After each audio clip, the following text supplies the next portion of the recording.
recording, Mr. Chair. Recording. So thank you for all attending, but I'm going to be calling the West Dakota Water Development District regular meeting for March 11th. And the first item on the agenda is the Pledge of Allegiance. I pledge allegiance to the flag of the United States of America and to the republic for which it stands, one nation, under God, indivisible, with liberty and justice for all.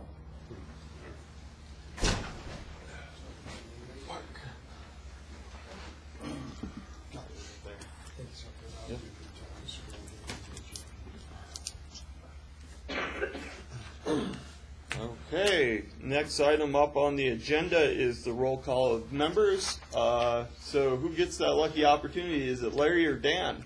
We'll let Larry do that. Okay. I'm going to try. Okay, roll call. Coates. Here.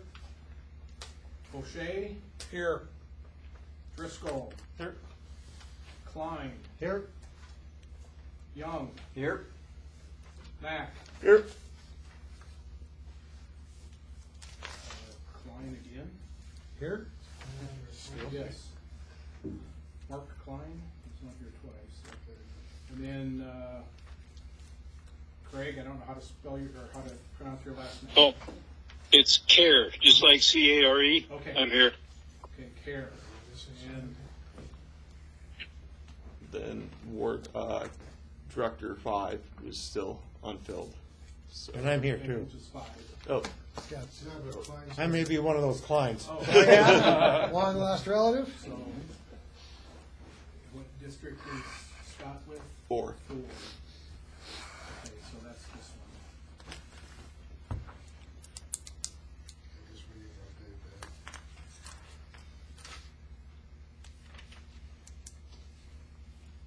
Okay. All accounted for. Okay.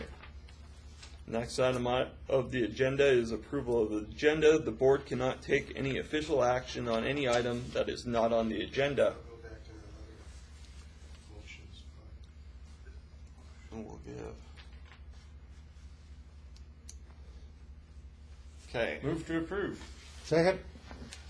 Okay, there's currently a move to approve and by Driscoll, seconded by McGregor. Would you guys be open to a friendly amendment to the approval? I had talked to our director, not Director Mullally, our admin Mullally, and for the new admin to be on the signature card, it needs to be in the notes of a meeting with approval of the board, and I'm requesting that we add that as a new number 7 to authorize approval of the signature card for the bank so that our new admin can be put on to that. And with, I'll move to amend as such. Mr. Chair, yes. I actually added it as 6A so we can keep the numbering the same. Okay. Ledger report. That's okay. So within the treasurer's report, is that, or do you want it as 7A. Because 6A is the treasurer's report. Well, I had it, I kind of arbitrarily put it as 6A. That makes sense. Yep. That Probably either way. that's fine. I am agreeable however they put it in. As well. Any discussion on the amended motion? Not being amended if it's in the treasurer's report. Oh, Just do it at that time. deal with it. Okay. So, are we? Well, it's a voting item, right? Yeah, but it's on the agenda, we can take action. Well, we vote on the treasurer's report, so. So it'll be added in as a subsection of approving the treasurer's report. Is that where you're thinking about it, Director McGregor? Yes. Okay. Okay, then this is not going to match exactly, but when you get there, we'll figure it out. Okay. Any other comments before taking a vote of the approval of the agenda? Hearing none. All those of the approval of the agenda state by saying aye. Aye. Aye. All those opposed, same side. Okay, the agenda is approved. Next item is number 4, the conflict of interest disclosure. Does anyone in the group or on the board have a conflict of interest with anything being presented in the agenda?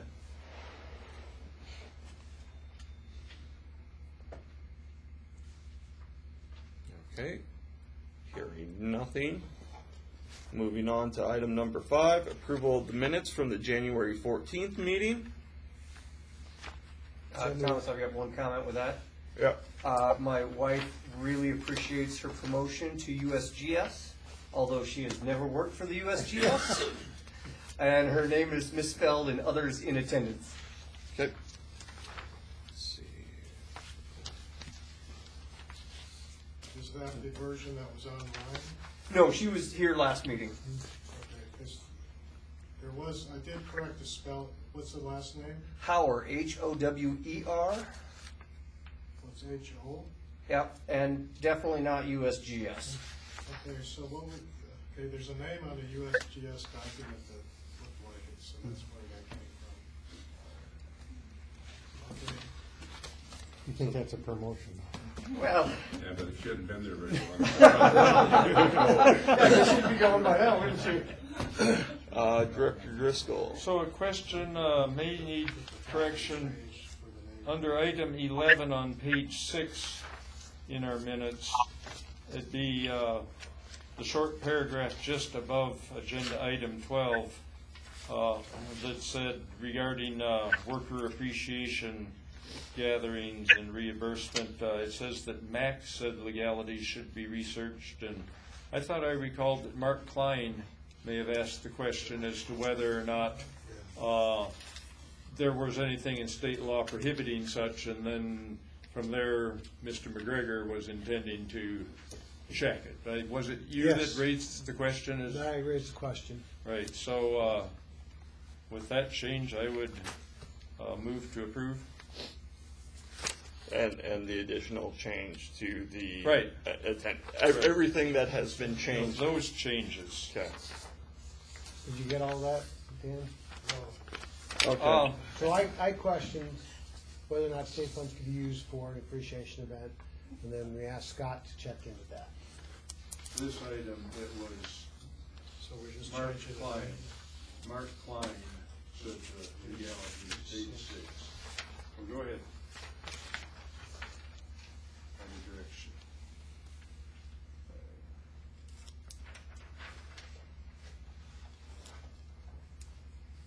This one. Yeah. Mark Klein. So McGregor's statement is still correct? You wouldn't look into it? Well, that part did, yeah, correct. Yep. You could change page 6 from agenda item 11 from Mac to Mark Klein.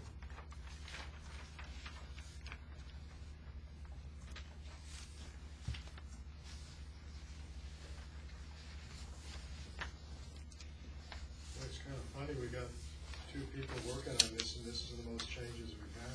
I remember. So is there a second to Director Driscoll's approval of the previous minutes with the amended changes? I would second that.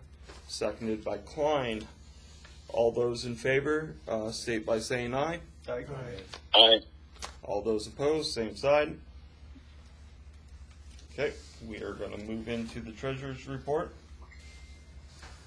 And that goes to Ron, which then goes to... We have a missing piece of information on who made the motion. Driscoll. Driscoll? And then Klein seconded. Klein seconded. Okay.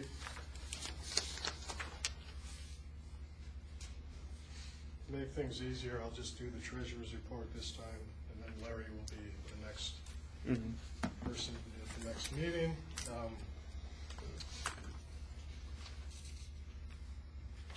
The property tax revenue payable 2025 is expected to be $264,775. BHC, that's Black Hills Community Bank, savings account has $59,805, or savings plus our checking, $59,805. We have 2 checking accounts that were set up for administering this Bureau of Rec grant. And one of them is the 25% matching money that we got from like Black Hills Fly Fishers, people like that. And the other one was set up just for the federal grant. And normally that will only have $100 in it because the bank requires we keep $100 in it. So normally what happens there is when I get an invoice from Barr, who's doing the study, who we have as a subcontractor, I'll request 75% of that on what's called an asap.gov site. And then the next day that money will be transferred into the bank account. Then I'll normally immediately pay the invoice out of that, so that it's kind of just a transparent transaction that we don't deal with the money much. Then the 25% of that will come out of this checking account, which is also $100 more than is really there, you might say. So anyway, to make long story short, along with Raymond James savings account and CDs, we have $920,214. The non-project expenditures to date are $8,600. Water project expenditures to date, $22,925, making a total expenditures $31,526. So then the interest in the revenue is incorrect because that's basically interest from Black Hills Community Bank. The Raymond James interest is kind of confusing and hard to quantify, but Director Koth has a number. Can you expound on that, Director Koth? Sure. We have 2 investment investment accounts over at Raymond James at the current time. One of them is a CD that expires this week. And so when that CD expires for the term that it had, it was a year, we're going to be posting another $5,500 worth of interest to our interest-bearing column there, or column. And then what we've done in the past with that is roll it into the Raymond James savings account, which is paying us at the current time 4.15% interest. Our interest year to date on that Raymond James account is right around, I think it's $6,400. Anyway, so by the time this CD posts by the end of the week, we'll have accrued about $12,000 worth of interest on these 2 instruments that we have, and that'll update that interest column.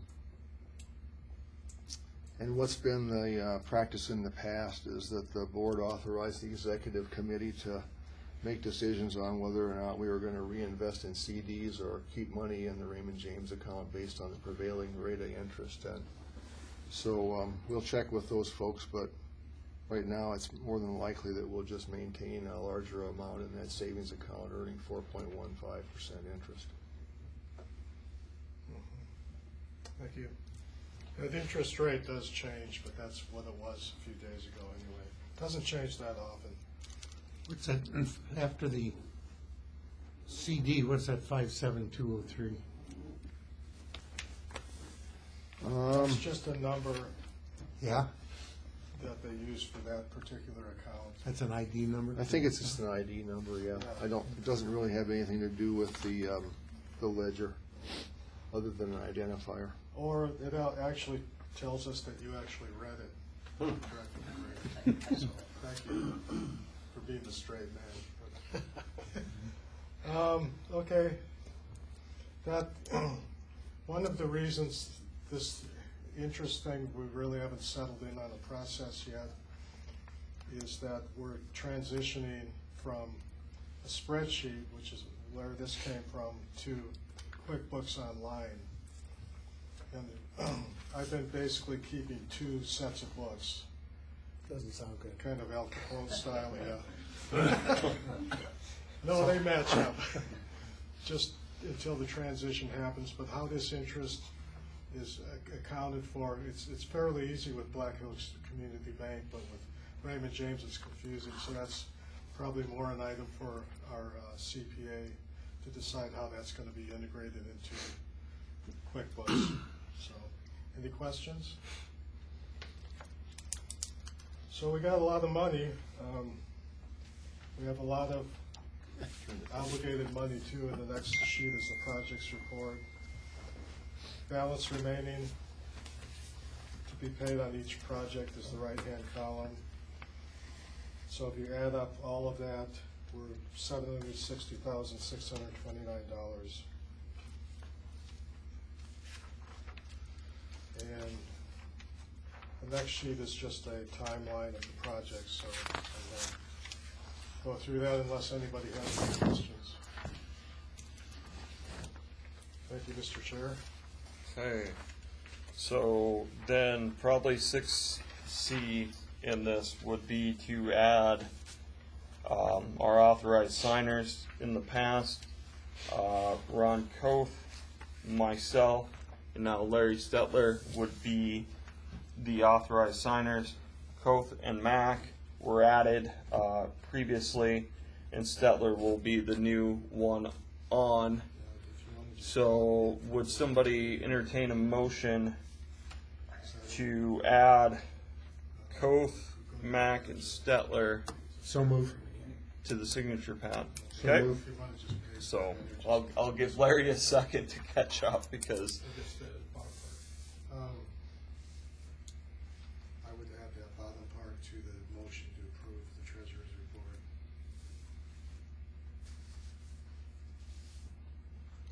so just one moment, just because it is. The new guy. Yeah. Okay. Okay, so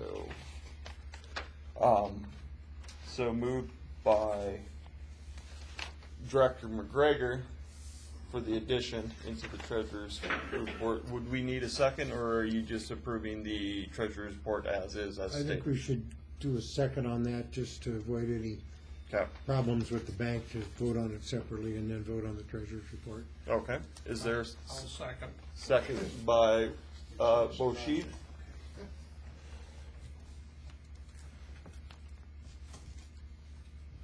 So we've got two motions, the treasurer's report approval and then this. Yeah. Yeah, we'll get to that.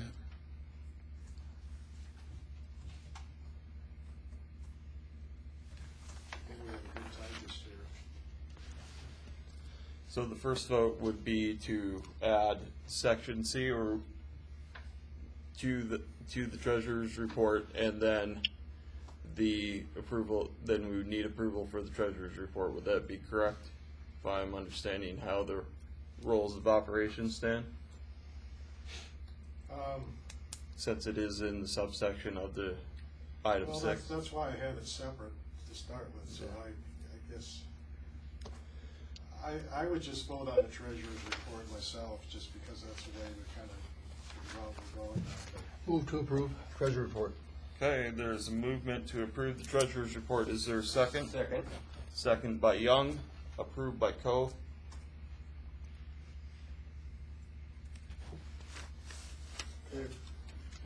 We didn't vote yet, right? No. Could I jump in again real quick here? Sure.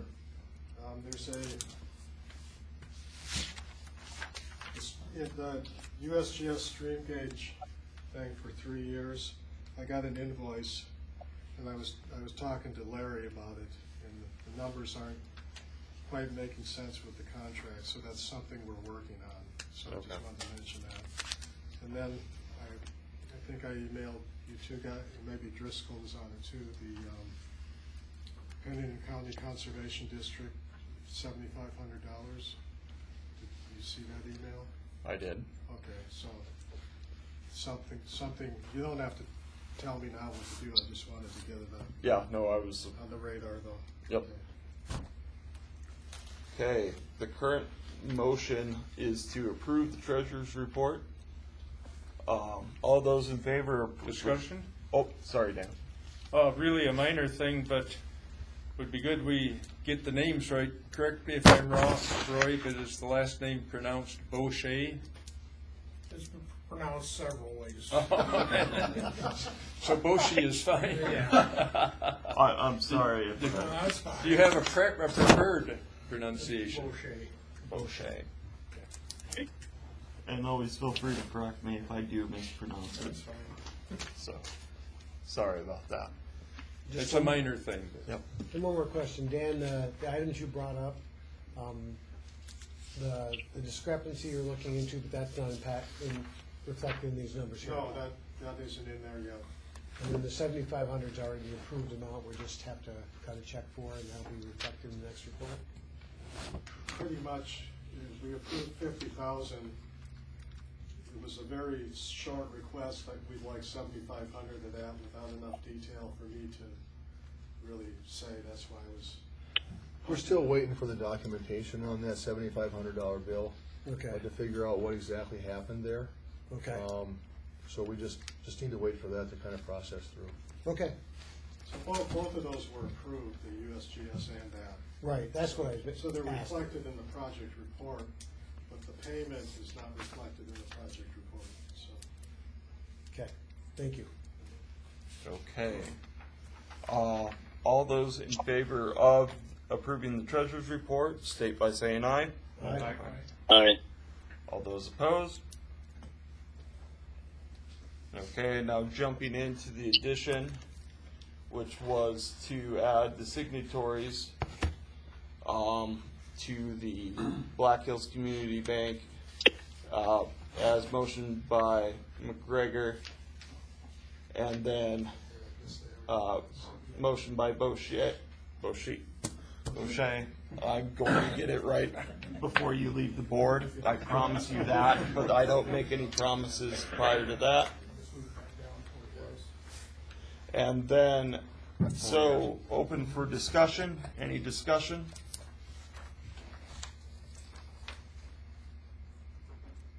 Okay, hearing none. All those in favor, state by saying aye. Aye. Aye. All those opposed? Okay. Now we are moving to item number 7. That is the authorized bonding for the treasurer as per codified law 46A-3B-11. And it looks like Director Koth, your name is on that. Would you like to? Yeah, so according to that South Dakota codified statute, the board treasurer on a water development board is supposed to be bonded for an amount that's at the discretion of the board. And so I reached out to the sage advice of Jay Gilbertson for information on East Dakota, and then followed up with the contractor that they have for a surety bond. And so the lady that I talked to in terms of the surety bond said that typically bonding is for an amount that is typically handled either on a monthly or an annual basis by the treasurer. And so even though you hear the treasurer's report a lot from our administrator, there's a dual signatory on there, and it's usually the administrator and me. So in most respects, I guess I'm the guy that's supposed to be bonded for the board. So a $100,000 bond is what East Dakota has. It's what this lady thought was a reasonable amount based on the kind of money we're turning on an annual basis.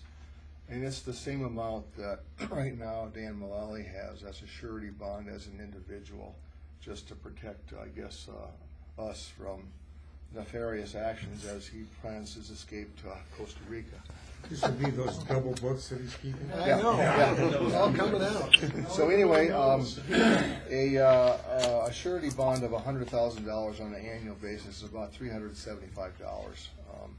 And that's a fairly standard rate no matter what kind of a surety company you go with. So I would propose that we no longer be in violation of SDCL 46A 3B11 and get the treasurer bonded going forward for $100,000. And that's the Annually, motion. paid annually. Paid annually. Yeah. Yes, You gonna make that a motion? I did. I'll second it. Okay. So motion by Cove, seconded by McGregor.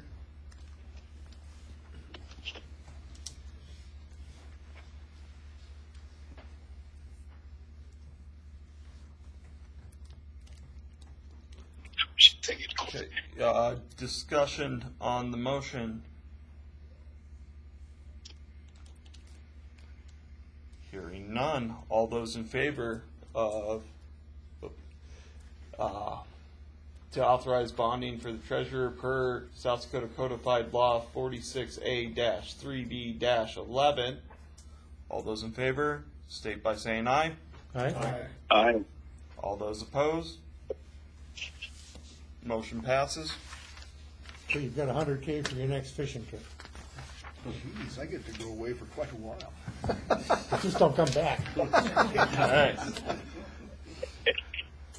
Item 8 is the USGS $76,900 grant funding request for PFAS testing. Before they present out, do we want to put a motion to put it on the table and have it seconded, or I think the best way is to get the information out there, have discussion, and then decide whether a motion's warranted. This is what was causing the confusion. So That's my opinion. Gail? I'm going to hand you this mic. Or are you presenting out, or are you just about it. want to speak close? I'm just getting a comfortable seat up here. So, Galen Hogenstadt from the USGS. Did I say? No, you're 0 for 2 on the. Oh, geez. Hogus Strotz. Just John Doe. Oh. All right. Well, thanks, Steve. Galen Hogenstraat from the U.S. Geological Survey. Dakota Water Science Center is the name of our local office. So we've got this funding request submitted. I'll just kind of back up and give a quick overview of who we are with USGS. There are some newer board members here that may be unfamiliar. So USGS is within the Department of the Interior, and we're the Dakota Water Science Center. So our boundaries are North and South Dakota, and our mission is just to collect unbiased, high-quality hydrologic data on the water resources of the Dakota. So we're non-regulatory. We've got a bit of a unique funding model within our Water Science Center, and this goes for most of USGS centers across the nation, that we're not fully funded by appropriated federal dollars. We only get about a third of our funding from federal appropriations, and 2/3 of that comes from what we call a reimbursable program. So that's our partner dollars. So that's why we're here today, is just to have a funding request for some of these partners to help us with this proposal. And again, the benefit of this is, in this way, the partners like yourselves and the other local governments can basically drive the science, or kind of mandate or tell us what we should be working on. So we think it's a mutually beneficial arrangement to work this way. So that's a little bit of the backstory of who USGS is and how we operate. For this PFAS proposal, so the backstory is, of course, PFAS is sort of a newer water quality concern that's going to impact every water system in the nation within the next several years. The regulations were just announced in April 2024, so this is a new issue that's currently being investigated, and there's just not a lot of information widely available on the occurrence of it. So the proposal here is just a sampling effort to collect some background information and learn about where PFAS is or is not occurring. The scope of the work is we've got, originally came in with 11 sites when we first talked about this in December. We've trimmed the scope a little bit down to 9 sites just to reduce some costs and make it more tolerable for everybody involved. So now we're looking at 9 sites across Box Elder Creek, Rapid Creek, Spring Creek, and Battle Creek. So those are the 4 main drainages within Pennington County, so it's within the boundaries of the West Dakota Water Development District, so we've scoped it that way. And then we also wanted to pick out some sites that were above the outcrops of the Madison-Meluso limestone aquifers. So that way, if there are PFAS sources showing up in some of the streams that are recharging into our aquifers, we would know that. So that's another thing to point out is we've got sites located above and some below the loss zones of our important regional aquifers. So that's the gist of the study. We've got some overlap with other partners. We talked about this in December. There's lots of other interested agencies. City of Rapid City has come forward as a funding partner for this one as well. So they're helping sponsor 2 sampling sites on Rapid Creek where we've got an ongoing sampling program with them as well. So they're coming to the table as part of this. There's also some interest from the National Park Service. We've got some ongoing work with Mount Rushmore National Memorial.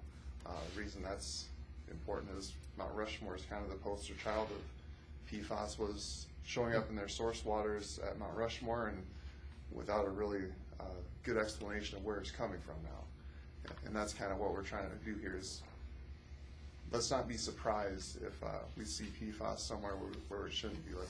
Let's find out this information before the regulations come into full effect here. So anyway, yeah, so we're working with Mount Rushmore. That gives us some cost savings, and that we'll be able to sort of, we're going to be, if we're driving down to that area, we'll be able to pick up some of those Battle Creek samples that's in the same drainage basin. So there's a couple examples of some other partners that are involved and interested. Of course, AFCAC, Civil Engineers Center, is the group that's helping monitor the PFAS situation at Ellsworth Air Force Base. They're going to be interested in the results of Box Elder Creek. We've done some work with them in the past. Current situation is there's no funding available from them this year for to continue that work, but they were also investigated. That's another potential overlap. So, but there's a lot of people interested, a lot of agencies interested. Point of this is just to help provide some information in the short term before or kind of while we wait for the state and the regulatory agencies to implement their full PFAS monitoring efforts. So short 1-year study, 4 samples over the course of about a calendar year, 9 sites. Let's see what we have. So open for questions here. Also want to introduce, we've got 2 other members from USGS, Jamie Howder and Dave Bender, that are some water quality experts that have been working on this proposal as well. So, happy to answer any questions. Galen, I have one question that's Sure. completely random, but with the Rapid City sites, do you know where that gauge is that says above Canyon Lake near Rapid City? Yeah, so Rapid Creek above Canyon Lake is on, I think they call it Cliffside Park. Okay, They've cool. been I there. know, perfect. Yep. And so at the end of the year, you'll come back with a report on your findings? Yep, absolutely. So all of our data within USGS is publicly available. It gets fed into our databases. You can link to it online as soon as the results are back.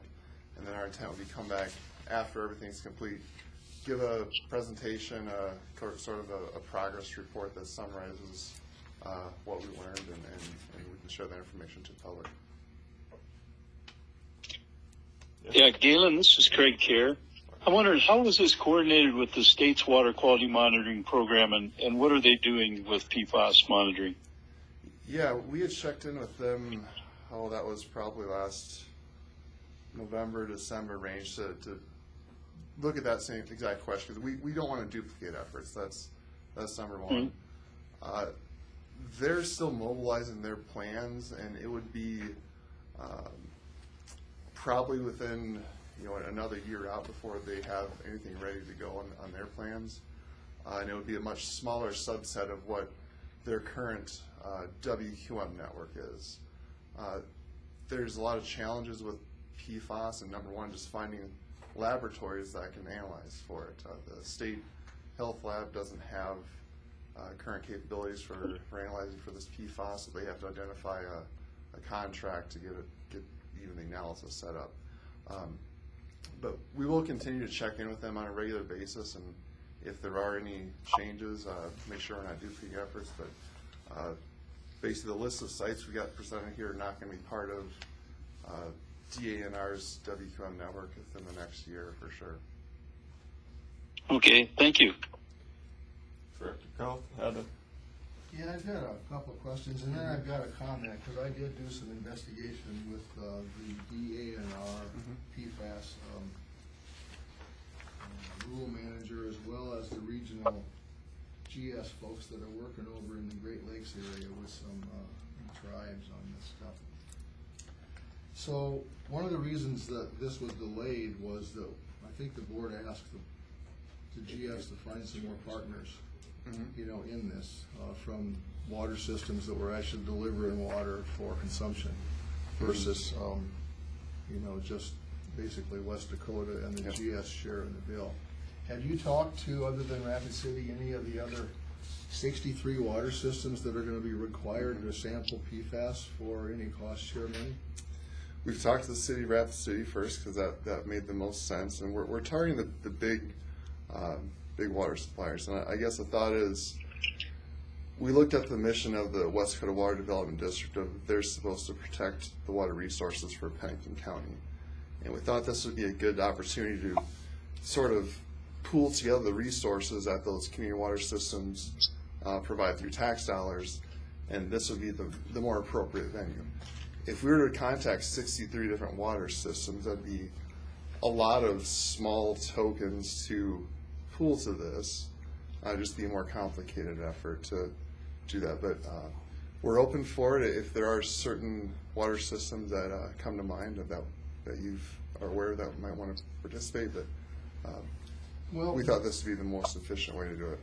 The reason I asked is that when I talked to the DANR project rule lady, Sammy Blood, one of the things, and it also is borne out on the EPA website, is that these people that supply drinking water, and that's kind of the main focus right now, there are other tangential things that are going on with PFAS and accumulation, and animals and all that, but the primary focus is driven by, human consumption and drinking water. And so all of these water systems, essentially these 63 that are on this list that I just got from her today, so like an hour ago, so I didn't really get a chance to share it with everybody. They are all going to be obligated to sample for PFAS sometime between now and the beginning of 2027. That's for the water that they're delivering to their consumers, where that's where the rubber hits the road. If they have a hit on the PFAS, or for whatever EPA is regulating at that point in time, which may or may not be exactly the same because it's fairly dynamic. Right now there's 6 compounds out of the 29 or so that they're worried about. Then those community systems that mainly derive water here in the eastern Pennington or western Pennington County from groundwater, there's very few that derive it from surface water.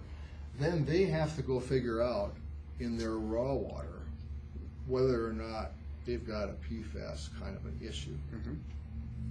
And so all of those folks are going to have to do this sampling, in the very near future, regardless of whatever kind of, I guess, pre-baseline information might be collected on a few different selected surface waters. So to me, it's a little bit I don't know, kind of out of sequence in some ways, other than just general knowledge. Because all these water systems are gonna have to sample their raw water if they have an issue. And maybe that's the time when, if we wanna try and help them, you know, from a cooperative funding perspective from the board, that would be the way to direct some of our information there, instead of just kind of randomized collection in some of the surface waters, you know, where not very many systems are getting their water from at this point in time. The other part of it is that in terms of what Craig asked, DANR is fairly active, as I understand it, in an indirect way, because in 2024, PFAS was the focus of their USMR, you know, sampling. And so all these systems around the state that did their regular sampling for this were collecting PFAS information. So there would be some additional information there that we could look at. There's only one,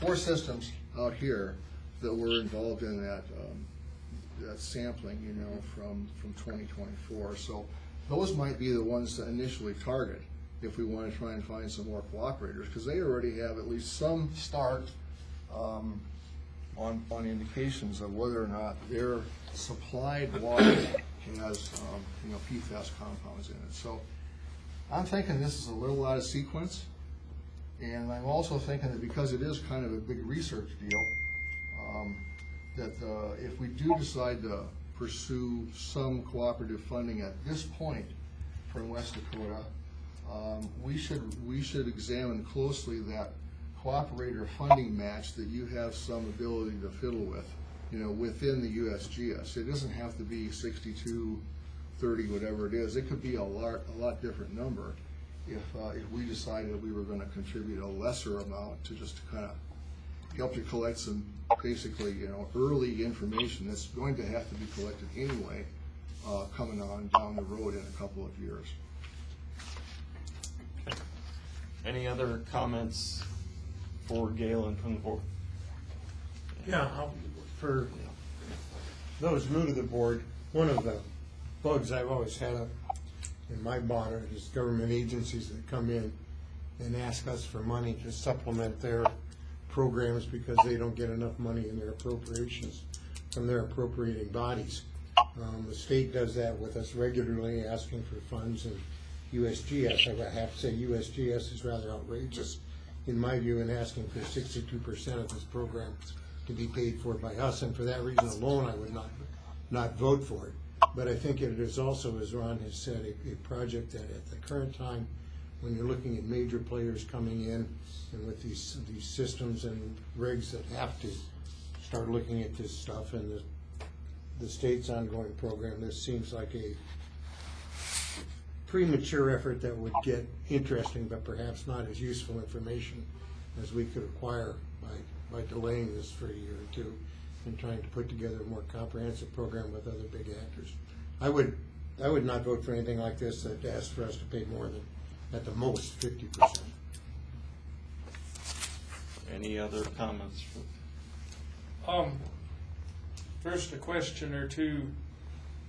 Ron, the 63 systems you speak about, is that in our area or within Western Pennington? Yeah, I really apologize, because I asked Sammy Blood, the DANR project manager for this, late last week when I kind of started to get into it, and so I got it today about an hour ago. But that's fine anyhow, just in general. It is. It's right. Just in our district. Right, yeah, that's Just close in our enough. district. I don't Here's need, the map and here's the list. I don't need to see it, I'll take it, yeah. I've seen it, I looked at it. Looks good.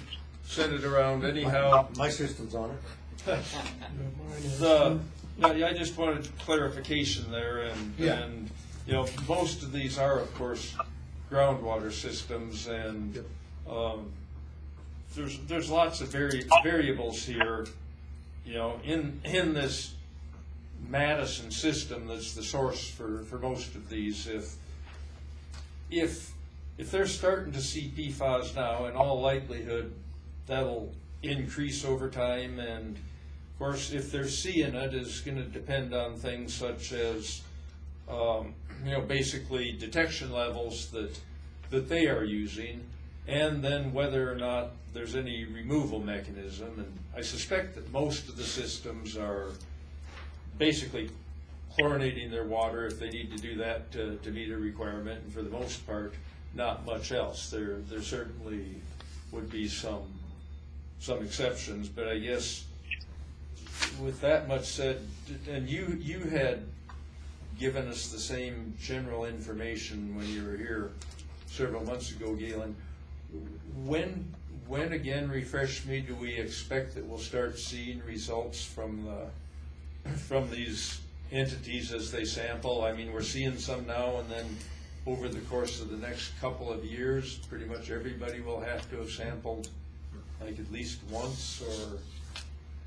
It's something to that extent, and yeah. So we're talking about the UCMR 5 program, and again, just one important thing to distinguish is UCMR 5 involves treated water, so it's as it goes out to the source. So that's different than this proposal is a source water. We're looking at the source water not involved with the treatment systems. So that's one distinction. My understanding was UCMR is kind of a phased approach where it's roughly a third of the system 1 year, a third the next year, a third the next. So we're talking, I think 2027 was the target, right? So that kind of aligns with another year or two of this before we kind of have our arms around how big of a widespread issue it is. And again, kind of the point is, it's maybe the logic is we'd rather know about these problems sooner than later, so these systems in an area could understand. If we know there's water from Spring Creek that's going into the Madison Aquifer, you've got the areas around Colonial Pine Hills that we've shown are influenced by surface water from Spring Creek that could be at risk of having PFAS detections. Systems could then start to plan for, okay, well, now we're going to need to put in reverse osmosis. They can start to plan for those things and do some of their own sampling before they get a message from Sammy Blood that says you've got a detection, you need to fix it within a year. So we're trying to be proactive instead of reactive about that kind of stuff. So that's the purpose of this.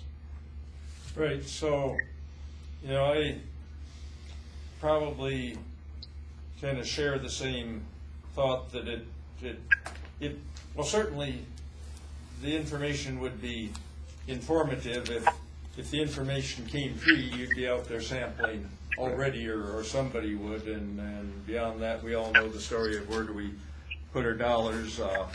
Certainly, I'd probably share the opinion that if it might help to know what are we seeing and target sampling to address that. But those things aside, I would like to, kind of help Galen out on the funding end of it, having spent 30 years working for USGS and something beyond 20 of those years essentially doing Galen's job as a studies chief. The co-op matching program for quite a few years now has not been able to support a 50-50 match. It had started out many, many decades ago as historically automatically a 50-50 match, and it ended up being used mostly for stream gauges, and it was that way until somewhere around the year 2000 in round numbers, and then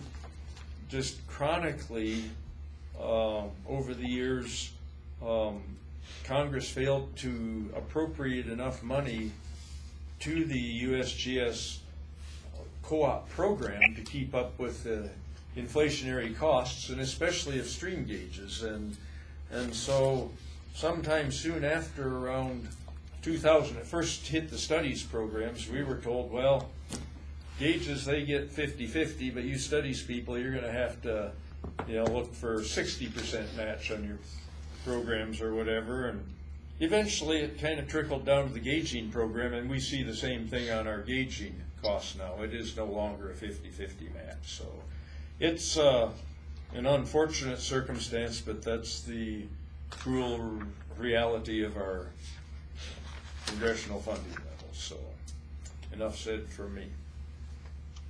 Galen, on this testing you're doing, if you start this on the timeline you've given, does that reduce costs or somehow benefit the other 63 agencies here in their testing? Is that something that you could present to them as a cost savings that they could contribute up front, so we're not paying more than half, or no? No, those systems are required to sample. Okay, so it does not help. The cost savings would come in the form of they would be informed of issues before they happen. But they'll still have to sample themselves. They're going to have to sample themselves eventually for treated water, not necessarily for source water.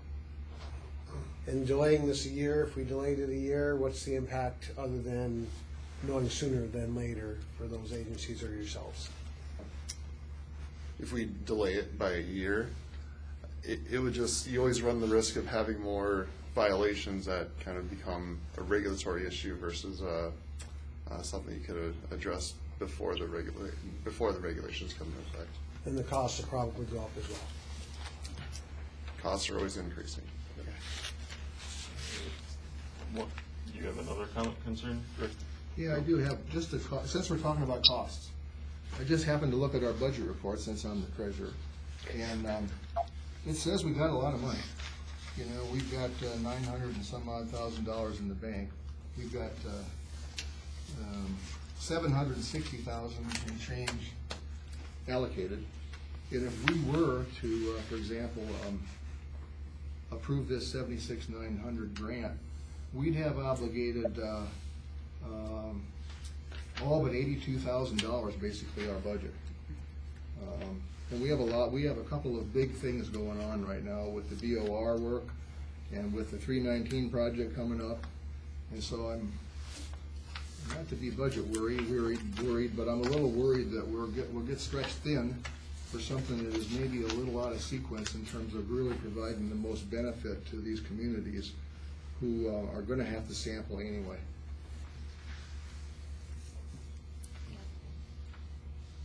Any other comments? I know Jay Gilbertson from East Dakota had his hand up. Does anybody from the board have anything before because I know Jay had wanted to say something, or no? Whenever, Mr. Chair. Not hearing anything from any other board members, I will allow, because you had your hand up, Mr. I would say your last name, but I'm 0 for 2, so I'm just going to call it Jay. All set? This one was Yep. passed around. We should Yeah. be able to work it out. All right. For those of you who don't know me, I'm Jay Gilbertson. I'm the manager, executive director, Dan and Larry, for the East Dakota Water Development District. I've been in that position for 31 years this summer. And anyway, I'm out here in Rapid partly to come to the meeting and be part of this conversation, but also because I'm meeting with researchers at the School of Mines who are doing a similar effort for us on the Big Sioux River. This was a request that I put to the School of Mines for much the same reasons that Galen's articulated earlier. In the eastern side of the state, particularly along the Big Sioux River, most of our public water supplies draw water from shallow groundwaters, aquifers that are hydrologically connected to the Big Sioux River, and under the right circumstances are pulling water. Water goes from the river into the well in very short order, and certainly analogous, I think, in a lot of ways to recharge from Rapid Creek into the Madison and Spring Creek and all the rest. I mean, you know, you check the water in the creek, and when it hits the loss zone, it goes down, and now it's in the aquifer. And so you can test one or both, but you're going to find out what's going on. We had some questions from a number of our public water supplies. What's the state of PFAS in the river itself? That's our source water. I did some quick checking. The answer from DNR is we don't know. And more to the point, they don't want to know because they don't have to know. That's not a surprise to anybody in the room. They are actively not looking for this. They are involved, and Director Koth, I would quibble a little bit. Danner is not involved in the UCMR testing. That is an EPA requirement. They're made abreast of what's going on, but that's it. That is not the UCMR testing for the PFAS compounds. There are 29 different compounds that are being looked at. None of that is being done because the state requested it. It's because the feds are asking for it. As Galen said, the testing is on the water that leaves the water plant. So if you find something on the way out of the water plant, it means probably one of two things: that either your source water has a problem and you have to address that, or you have a problem in the plant. And in many instances, what we've learned from some of the UCMR testing is those problems are internal. Because again, a lot of these little systems, the 63 we talked about or was mentioned here for West Dakota, are being run by guys who do not do this professionally. Okay? They're just kind of making it up as they go along. And if they don't think about it right, they'll use some Teflon tape to seal off a joint, and suddenly you've got PFAS showing up in your system at the levels that they're testing for, parts per trillion. But anyway, coming back to that, the questions came up. We did some checking, and so we engaged the School of Mines to come out and just do a general survey for the purpose of finding out what is there, because nobody had looked at all. It is clear that in fairly short order, as Ron notes, that public water supplies are going to have to be testing. There are regulations in development that will look at public wastewater plants, the effluent from wastewater plants, and the application of biosolids and any number of things. And it was my board's opinion, and I certainly agreed, that the sooner we know what's out there, or have some idea of what is out there, then we can start making plans, rather than waiting until the last minute, which is when the state will, that's when they're going to bring this up, is at the absolute last minute. And then it's going to be a crisis. So if we've got a problem in the Big Sioux River with PFAS, great, let's find out about it now, and then we can start making plans. Now, some of those plans might be, checking the systems and what have you, or it might be, arguing that the standards are too strict. Our project got started last fall. A single sample run was done in September by Dr. Kunze here at Mines and one of her graduate students. They will be doing 4 more sampling runs this year: April, June, August, and October, because it looked like fun. My water sampling guy went out and sampled about half of our sites after Dr. Kunze's work came back, because we had some hits, and it was like, oh. And all of a sudden it was, there is something there. Where's it coming from? And our very generic testing wasn't really designed around targeting major sources. We were sort of above and below the major communities in a few random spots along the river, intentionally, I guess, not focusing on a single entity. Was the City of Sioux Falls wastewater plant, for example, a source of PFAS? We're not sampling immediately below the wastewater plant for that reason. We don't want to be pointing fingers. We just want to know what's in the water. And we're going to go back. And I mentioned earlier, the other reason I'm back out here is to sit down with Dr. Kunze tomorrow morning, and we're going to be expanding our network, adding at least 2 and probably another 2 sampling sites based on the results that came back. And again, all for the sake of knowing what's out there so we can be prepared. For the small systems that have been mentioned, they do not have the resources to get a lot of this stuff done. They're going to be caught, they're going to find out when somebody puts a gun to their head. And so, anyway,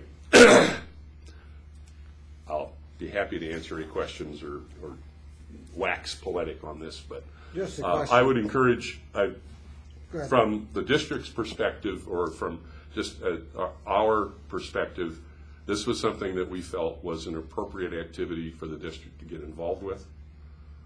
And we've engaged at the meeting in which the agreement was finalized. I had to talk a couple of my directors down off a ledge of giving them more money, not less. And I'll remind them of that next month when I ask for more money to expand the program. So is there a set safe level for PFAS in drinking water right now? There are standards, but it's basically 0. The current limits for a couple of the compounds are 4 parts per trillion. So if it comes from suntan oil and all the other things, personal care products, we're already using this, but it's not being ingested in water? Well, no, it's not being looked at in the water. Okay. And the more we look, the more we tend to find in places. And it's going to be it's in the checking, the regs are currently on drinking, are going to be applied to drinking water only, and it's what comes out of the building.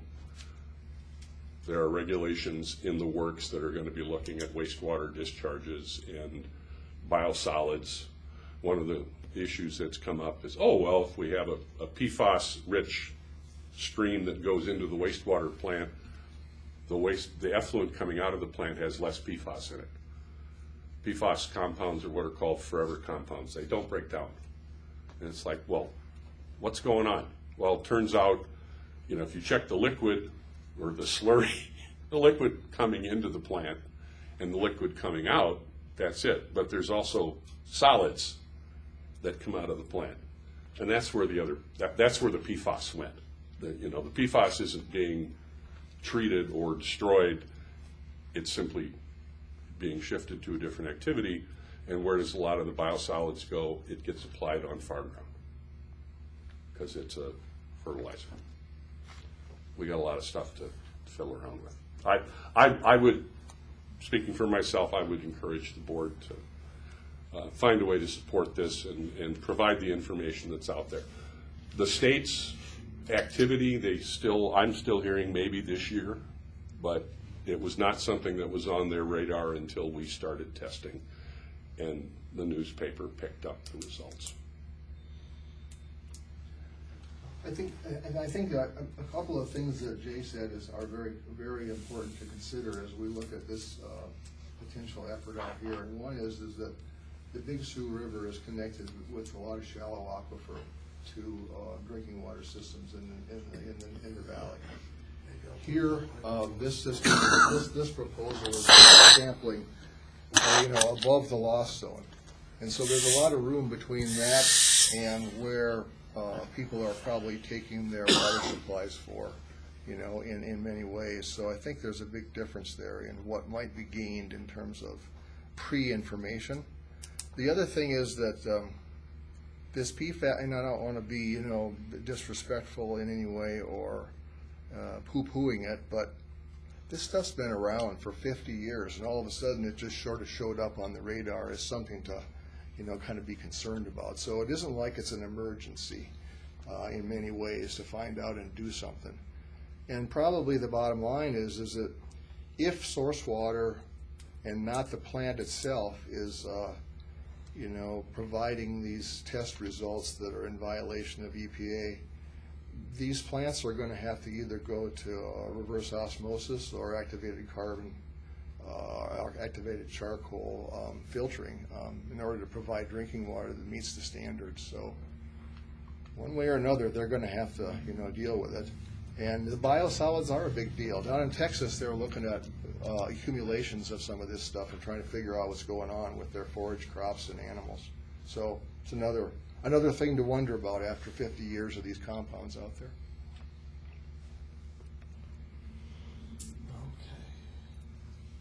I just have a comment on the suddenness of this. PFAS discussions have been around for quite a while.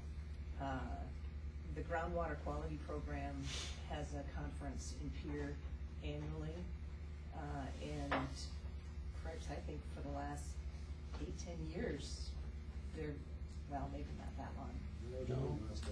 Sioux Falls lost part of their airport welfare to PFAS in 2012. Yeah, so it's been around, it's just now that EPA has put out the regulation on it. So there has been studies done, like Jay said, it is a forever chemical. Okay, is there a motion?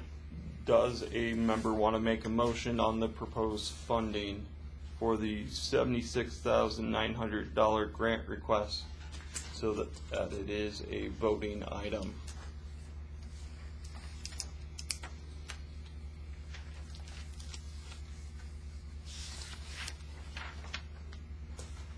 For the sake of it. Mr. Chairman, I move that we reject this proposal, but keep ourselves open to future efforts along this line if they come back in. I think participating is probably, as Jay said, valid, but I've also noted the cost of this that we are being asked to put up front is just objectionable to me, no matter what. Okay. Is there a second to McGregor's motion?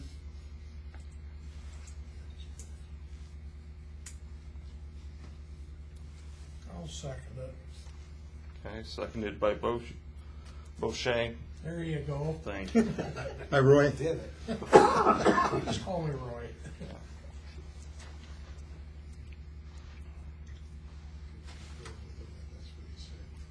Discussion on the motion?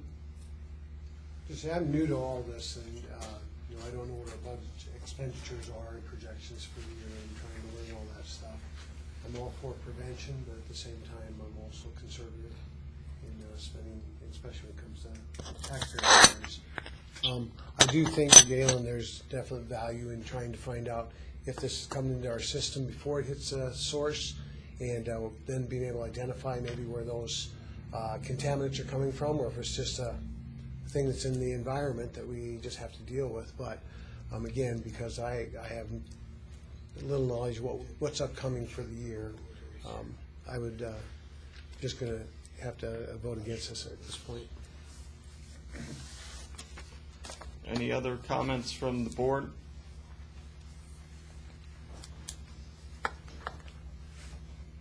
I'm going to propose a substitute motion for funding of the $76,900 grant request. So I move to fund that. Is there a second? Not hearing a second. That attempt fails. Looks like there is not any other comment. So the current motion on the table,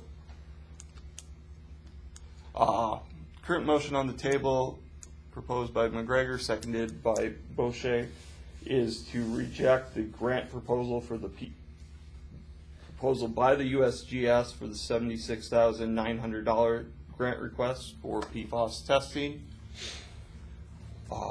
All those in favor of rejecting the... Mr. Chairman, my motion was as presented. As presented? I By apologize. USGS at this time. As presented by USGS at this time. I apologize for misreading the motion.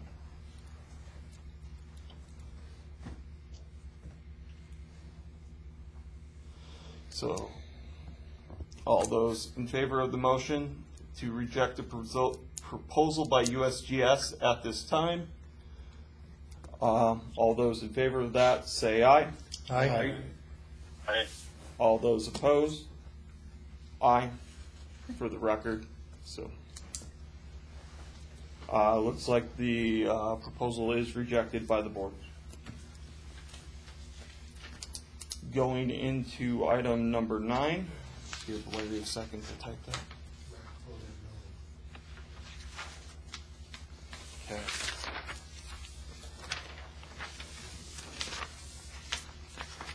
Item 9 is a discussed request by Green Valley Sanitary District regarding the $125,000 previously approved for wastewater infrastructure construction. This is a discussion item. In the previous January meeting on the 14th, they had come in to state that they were getting some of their funding for the project for the engineering and the preliminary engineering. There was a comment that we could release our funds since they were in design engineering. Upon further reading the MOU, which is also in the packet, it shows in item number 5, GSV responsibilities. It states in the agreement that we had signed in March 1st of 2021 from our December meeting that our money that West Dakota would be provided was used to match other entities for construction of the sewer system. It was noted to them. There was an email sent to that board that it was for construction purposes, and the MOU was sent again to them just to make them aware of what was agreed upon by the board back in 2021. Are there any questions, comments, or concerns about that? What's the definition of construction? According to the MOU and what was provided, the definition of construction is shovel in the ground and actually building the project after bids are approved with the funding package. I didn't see that in the MOU anywhere. Can you point it to me? Let's see. Grant loan money for construction of the sewer system in the service of the residents. Yeah, that's my question. What's the definition there of construction? What's the classic engineering definition of construction? They've got to accept it. They got to accept a bid before they can be under construction. They haven't accepted. I thought they had accepted. They don't have a bid. Nope. Oh, okay. They're still doing design and cost.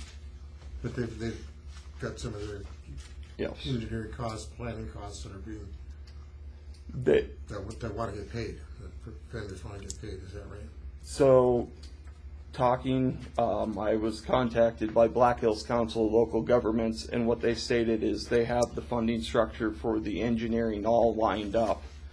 And what had happened is that they were not too quick to get the invoices in to get their other funding appropriated in a timely manner, and they were kind of running into a roadblock for further engineering work because the previous, And so basically if we were to change it and move it for the engineering like they had requested the funding right away, the problem that would happen is whatever match in the actual accepting of the bid through the various federal funding organizations puts a hole later on. Yeah.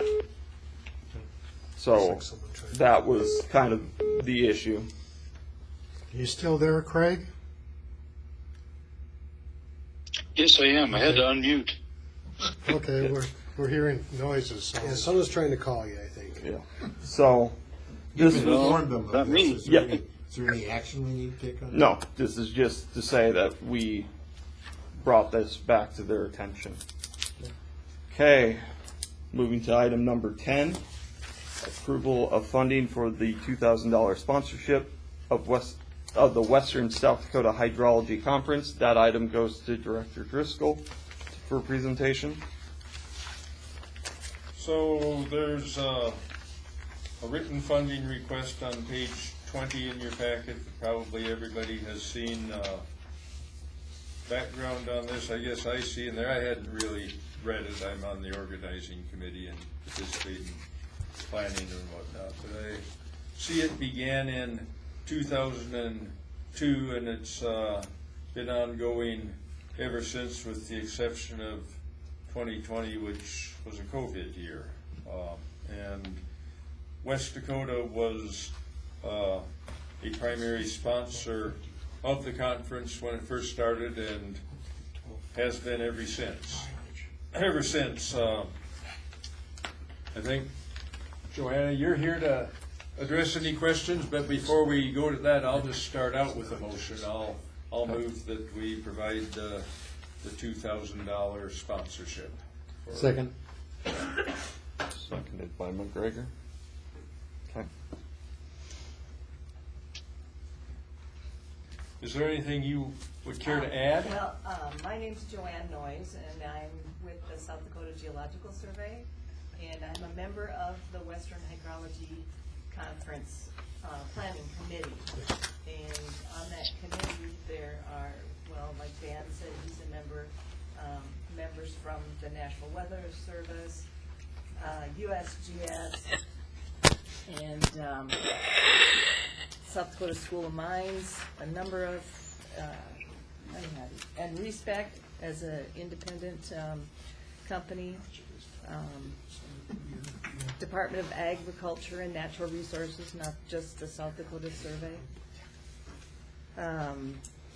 The USGS is generally the ones that organize it, and then we just all get together and we decide on, you know, all the speakers, food. It's always good food there. But it's always been a $2,000 scholarship or a sponsorship by the West Dakota. We have, in the past couple of years, I personally have worked with Dan to put together a poster for you guys. So the $2,000 is to sponsor the luncheon, and you guys can have your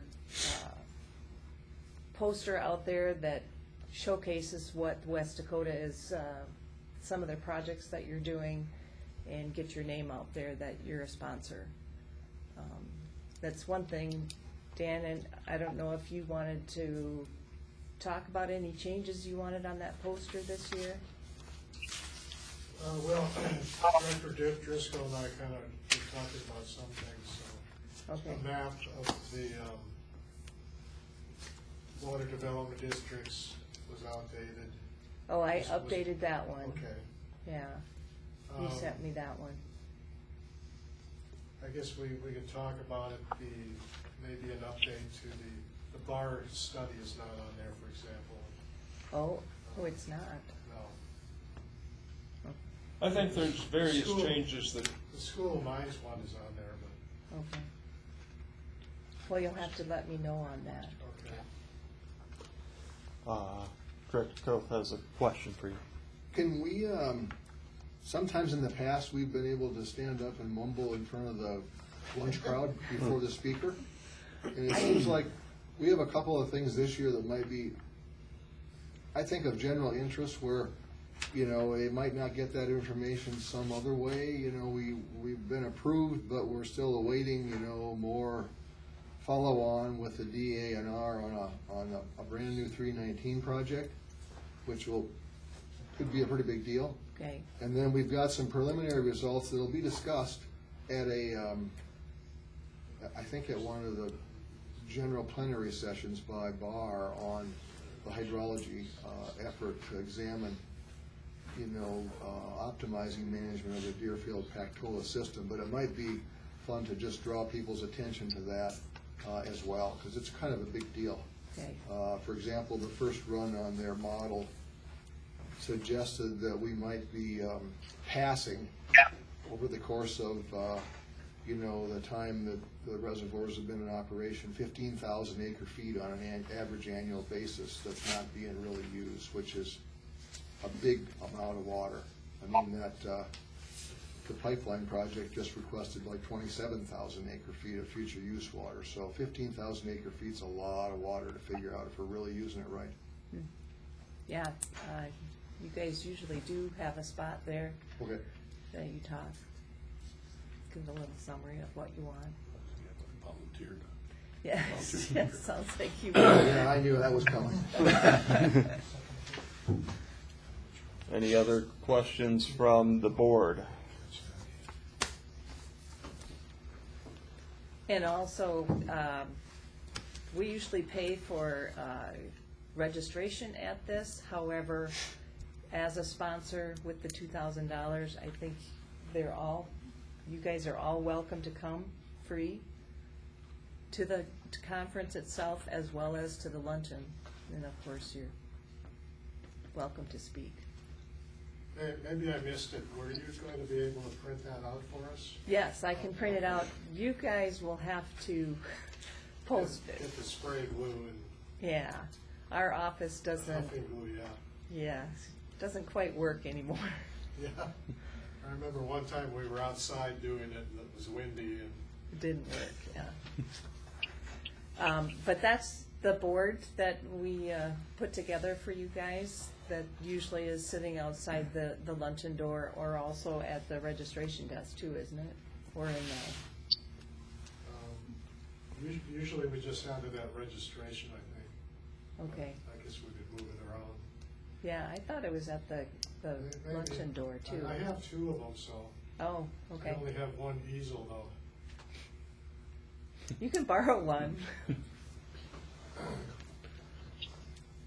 Okay, not hearing any questions or concerns. The motion that is out is that to approve funding for $2,000 for the sponsorship of the Western South Dakota Hydrology Conference.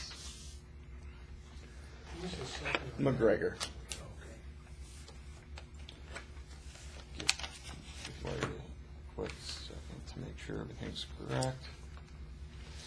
So all those in favor of the motion state by saying aye. Aye. All those opposed, same sign. Okay, motion is approved. Thank you. Yep. Okay, the next item is item number 11, approve funding for a $1,000 platinum sponsorship for local Earth Day event at Western Dakota Tech. That is also your item, Director Driscoll, so I'll allow you to present on it. Well, I guess it is my item. I guess I'll start out just with a little background.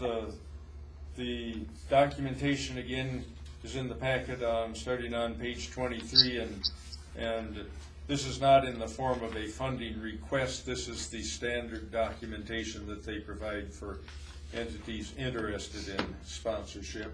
I guess I became aware, I'm just glancing at this, the Earth Day Expo is put on by, among others, the Rapid City Sustainability Committee, and then a few others that are listed. And I guess it was at a meeting of the Sustainability Committee that I became really aware that this was going on. I probably had heard before, but maybe lost sight that they do a bit of an Earth Day thing here. I guess so. I was given an opportunity to participate in their planning process, and I sat in on one meeting, and I could see most of the planning was really beyond what I'd really want to be involved in, but I became aware of the sponsorship opportunity there. In the documentation, I guess the third paragraph, the vision for Earth Day 2025 is to educate and engage our community in environmental awareness and sustainability. West Dakota's mission is certainly a bit different, but the encouraging the prudent use and development of water resources certainly has got somewhat of at least a parallel sense to it, in my opinion.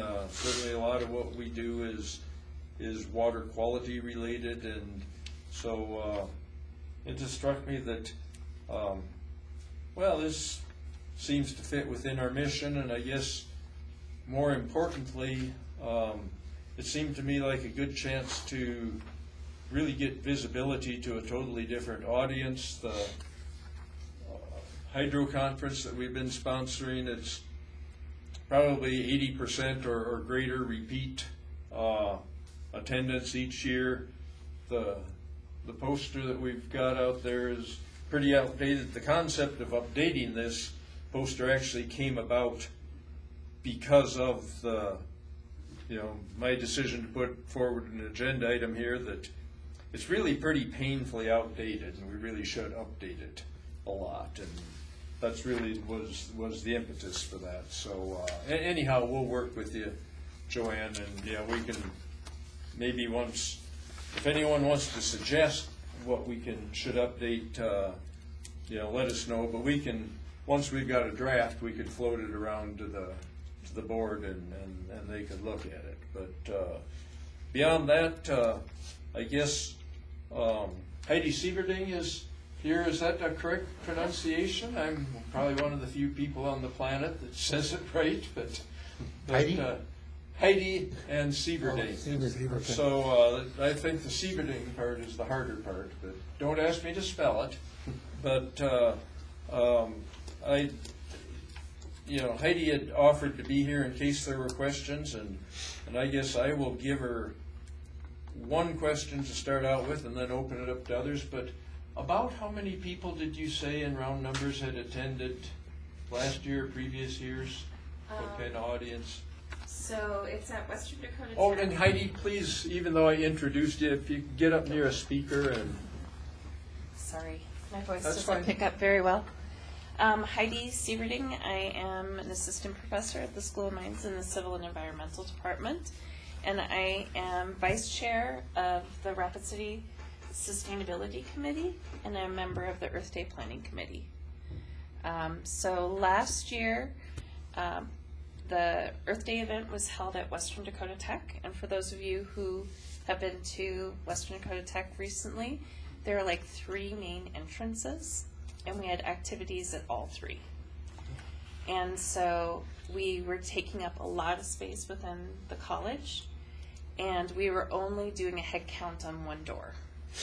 So on the one door where people were coming in at, we got between 800 and 1,000 people came through the door. So we know at minimum that many people came, but they were coming through all 3 doors. So we don't honestly know, but the whole campus was packed. So this year we're planning on doing a much better job at trying to funnel people into some place or in some way that we can get a head count. So I'm guessing once we actually start getting a better head count, we're going to be well north of 1,500 people. Most of the target audience is actually children and their families. So it's a lot of very hands-on activities. We have a panel discussion that will be on renewable energy with the Public Utility Commissioner, and a whole bunch of other people will be there to represent the full spectrum on renewable energy. We have lots of activities that are geared towards getting kids between the toddler age all the way through high school to come and participate and to learn about resources and conservation of natural resources. So there's going to be a Strider bike course, there's a petting zoo, a bouncy house, which, that actually really gets the kids to come. There's going to be an adoption drive. There's dozens of activities around every corner. We're trying to do an e-waste collection event so people learn how to properly dispose of electronics and batteries, sharps disposal, and household hazardous waste information. Basically the things that we need to help make our community more sustainable across the board. So there's all sorts of activities and activity booths that sponsors are able to have. We really, really encourage participants to have hands-on activities for the kids so that they can really engage with the information and learn. Even though the adults typically stand back and watch, they learn a lot from that process too. We're going to have a clothing swap, which basically became a clothing giveaway, where we have massive amounts of clothing that people donate, and in exchange, other people take. So there's lots and lots and lots of things that are going on during the Earth Day event, and lots of families that attend. There's also a trail challenge, and I don't even know, there's lists of things. We start planning it almost immediately after the last year. And you mentioned many groups do hands-on things. I don't know what that would be, but I guess from our standpoint, there would be a place where we could put our poster on a Oh, yes. easel and have somebody sitting there to talk to. The parents may be more our ones that are interested, and I guess my thought is there's probably would be a lot of people that say, What's that? I never even heard of West Dakota. A lot of them, probably. Which is kind of a good thing. So anyway, questions from the. Tells me they don't read their tax bill. You'll get something out, a poster or flyer that lists some of the events or most of them. Oh, yes, yes. So if you go to Western Dakota Tech's Facebook event, or if you go to the City of Rapid City Sustainability Committee, we link the events. And we're still kind of in the process of ironing out all of them. We're trying to get sponsorship as much as we possibly can so that activities are completely free. So that there's no admission, no charge whatsoever for families to come participate. Is there anyone here that can put the 10 minutes into the stage presentation that knows what's going on? With a stage presentation? There's there's gonna be live music, and you can go up there and say your piece if you want. There's typically a drum circle and announcements and awards and all sorts of things. But a lot of it would be, if you wanted to have a table, you could have a table. If you wanted just to have posters, you can have just posters. If you want to make an announcement, you can make an announcement. We're very flexible. It's from 10 to 4 on April 26th. We're not required to fill Nope. 10 minutes. Right, correct? okay. You're not required to make a single presentation, as whatever the sponsors would like to do. Ron, you had. Oh, sorry, didn't mean to interrupt. Ron, you had a question here. Well, I was writing and listening at the same time, but is there anything that you've pre-planned that would be a direct link to water resources, water conservation, etc.? Well, there are quite a few activities that are associated with that. So the School of Mines will have tables with hands-on activity. So I believe Dr. Ye will probably be there, or Dr. Kunz's group will probably be there talking about water quality and having some hands-on activities with water quality and water conservation. So Dr. Ye was at the Women in Science event today, and he has like a filtration set up explaining how water gets filtered. The Sierra Club will be there, the Clean Water Alliance will be there.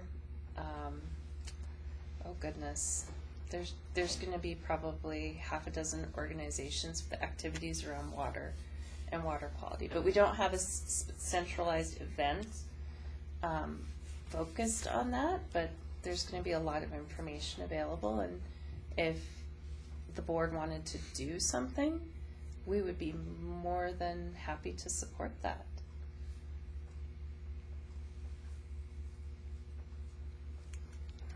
Okay. Any other questions from the board? I guess I have a selfish question for the board. Who would be setting this up and sitting at a table or whatever we decide to do? I guess my interest in it, I'd intended that I could at least show up with the poster, and I don't know, you don't have to necessarily stay the whole time, but I would certainly If spend some amount of time there, and if there were others that wanted to come and go, I kind of wanted to see what all goes on there. Yeah, there's information on pollinators and conservation, lots and lots that goes on. But if you want to come put up a poster, if you want to give me the poster, I'll put up the poster in a visible location. it's up to you how involved you would want to be. Is that a place too, if someone were there, we could promote or look for a candidate for Area 5?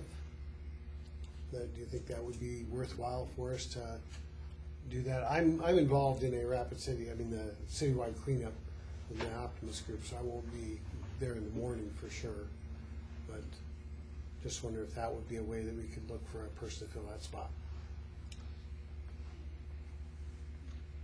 If you would think of a way to do it, you could, sir, if we end up doing this, throw ideas at us. You know, I hadn't thought about that. It certainly wouldn't want to rule it out. You could certainly. You could use our 10 minutes to make a pitch. Well, there you go. Yeah. I mean, if you know, in all likelihood, I guess I've done it 1,000 or 10,000 times before. I'd stand up and say, hey, I'm from West Dakota. This is our first time here. We wanted to see what's going on and come look at our poster, and it'd sure be easy to say, oh, by the way, we've got an open slot. Or you could have a poster there looking for candidates in a map of this area. Submit your name. I'm just trying to see besides the educational benefit for our group, that maybe something like that. Okay. Looks like we don't have a motion currently. Does anyone? I opened with the motion, did I not? I would second this. Okay. Oh, I guess I probably hadn't. I spent too long giving background. Sorry. I move, as the motion had been provided ahead of time. I would second that motion. Sponsor this. Klein.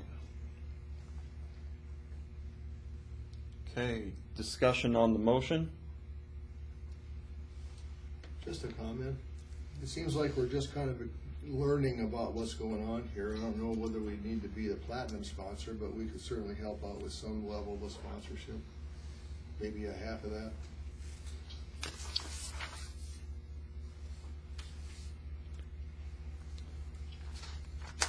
So looking, if we were to do roughly half, that would be probably a gold level sponsor, which is 501 to 999. Or if it was an even 500, that would put us in the silver sponsorship tier. Looking at the information provided,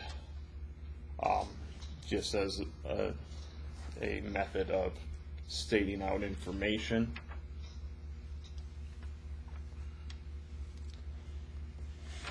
So are you recommending an amendment to the motion? Yeah, I guess I'd make a friendly, I'd make an alternative motion, since we really don't exactly know how this goes. I've never really been aware of it. It'd be our first time there. We're starting experimenting on how this might relate to transmitting our water message out there. It would be, kind of an experiment, I guess, so I'd move that we provide $500. You gotta go 501. 501. Well, that's if we're going to have a table and someone wants to be there or set up our poster. If we didn't want to do that, you could do the 500 and be below that. But I like the idea of having a table, and I would take on responsibility of putting up a poster and having a map for a candidate for Area 5 to try to fill out our board. I can't guarantee I would be there before 2 o'clock, but I would even be willing to sit some time at a table if we had one.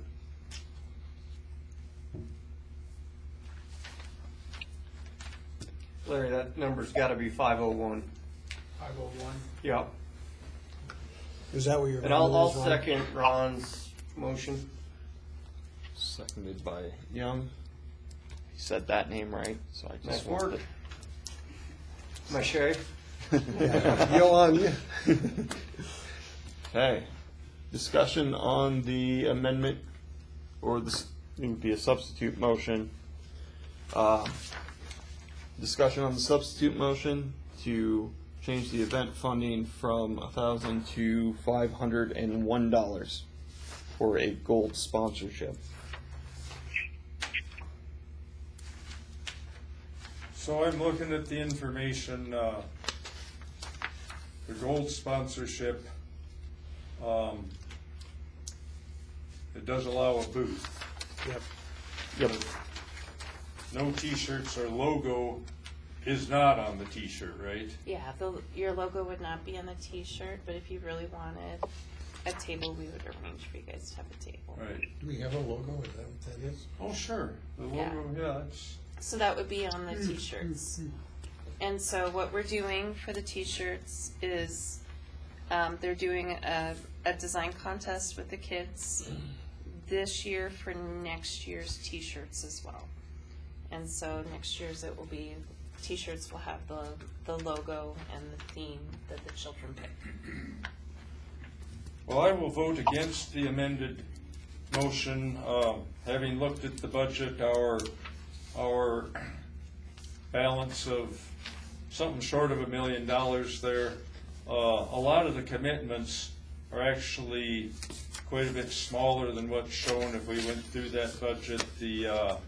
For instance, the Pennington County Conservation, we've allocated $50,000. We had one request for $7,500. There's another one yet to come in. Perhaps on the 319 budget, it shows $133,000. That was based on basically a different number. You know, the $1,000 is a drop in our bucket, and yeah, I feel like we should go the platinum for a first time out, and enough said. Any other discussion on the motion? So, for the substitute motion, to approve the first time Earth Day event gold sponsorship funding from 1,000 to 501. So the motion would be to fund the Earth Day event at the $501 level. All those in favor of the motion state by saying aye. Aye. All those opposed, same sign. Aye. Aye. Okay, it looks like the 4 to Like we 3. need The a substitute roll call. motion dies. Yep, I'm aware, but I just didn't know if anybody wanted a roll call vote, but I could kind of count from. So the substitute motion dies. Moving back to the original motion, to approve the funding for the $1,000 for the platinum sponsorship for the local Earth Day event at Western Dakota Technical College. All those in favor of the motion state by saying aye. Aye. All those opposed? Aye. Motion passes. Thank you, everyone. Point of clarification, I don't think they're calling it Western Dakota. Water Development District? No, it's cool. I'm sorry. I wasn't sitting right. I've been saying things wrong the whole day, so I do not take the criticism. Okay, next item on the agenda is chair's comments. Before we move on, if I may follow up, our high resolution logo needs to be turned in, like within 2 days or something, doesn't it? Yeah, we're gonna get the T-shirts printed, and Right. then it would be on the back of all the volunteers' T-shirts. So is And that once something that's distributed. manageable for you, Mr. Mullally, to, Well, when you use the word high resolution, the one we've got is high. there's The one you have would be fine. If- probably 100 of them on the computer. I'd have to, Can you get one of them to them? yeah, yes. Okay. That is one of them. There are different ones. Please copy me on the email to transmit it if you need an address to send it to. I can help you with that. I think we need to have a contest again to the logo. I guess it's the same one on the packet too, on the front of the packet. Certainly is. Are we good? Do we need to, since there's 4 T-shirts, I'll get that to you. decide what size for together? Actually, if you want to email me what sizes you want, we will definitely make sure we reserve some. But we can set aside additional Well, ones if we we'll cross that. Mostly joking, yeah. Just get 4 I know. extra small. Yeah, we'll get those T-shirts for you guys saved, and then we'll make sure the logo is on the T-shirts.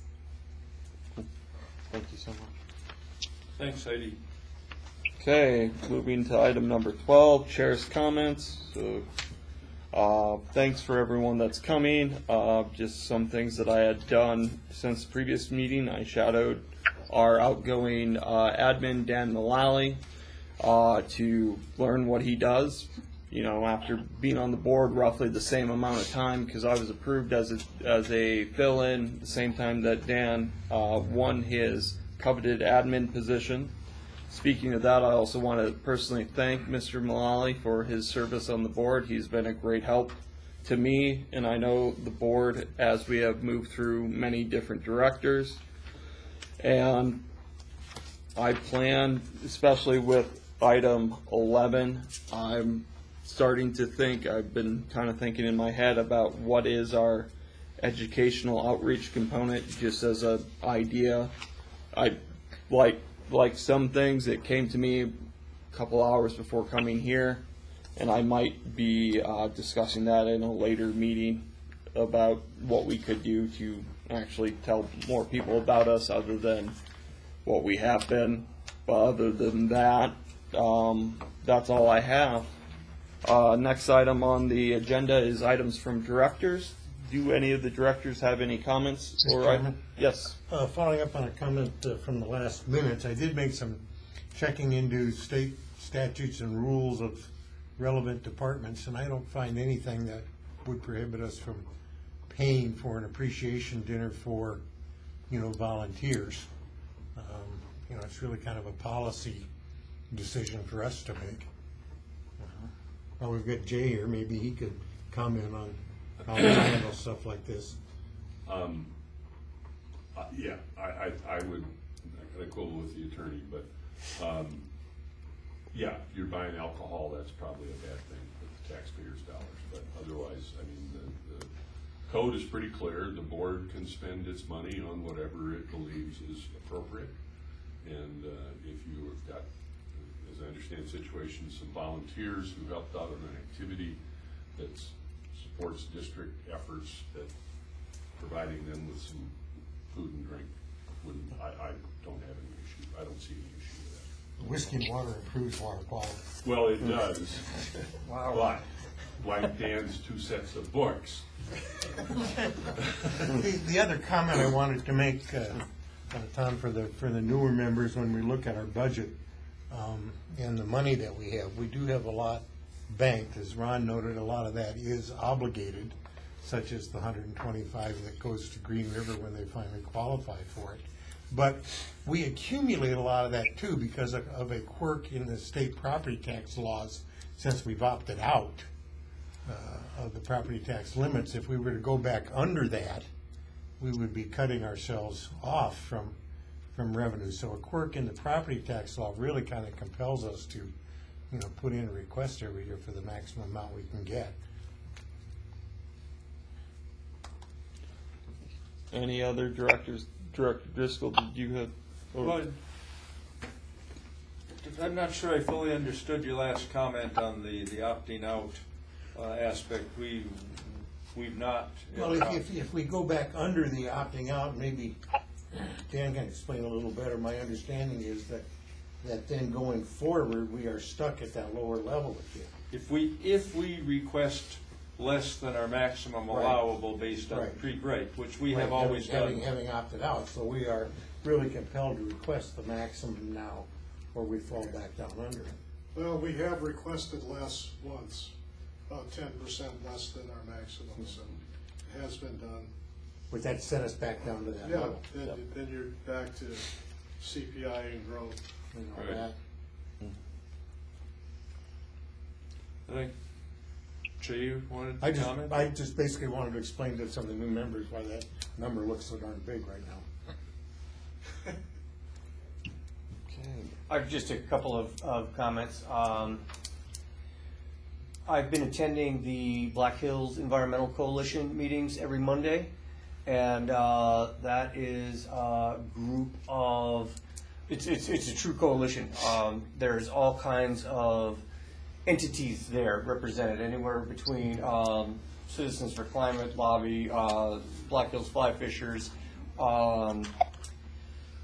Prairie Hills Audubon, Norbeck Society, Nature Conservancy is usually, so it's a cool group of people who are working to do good work in our area. So if you get a chance, they meet every Monday morning at 9 a.m. at the Rapid City Public Library.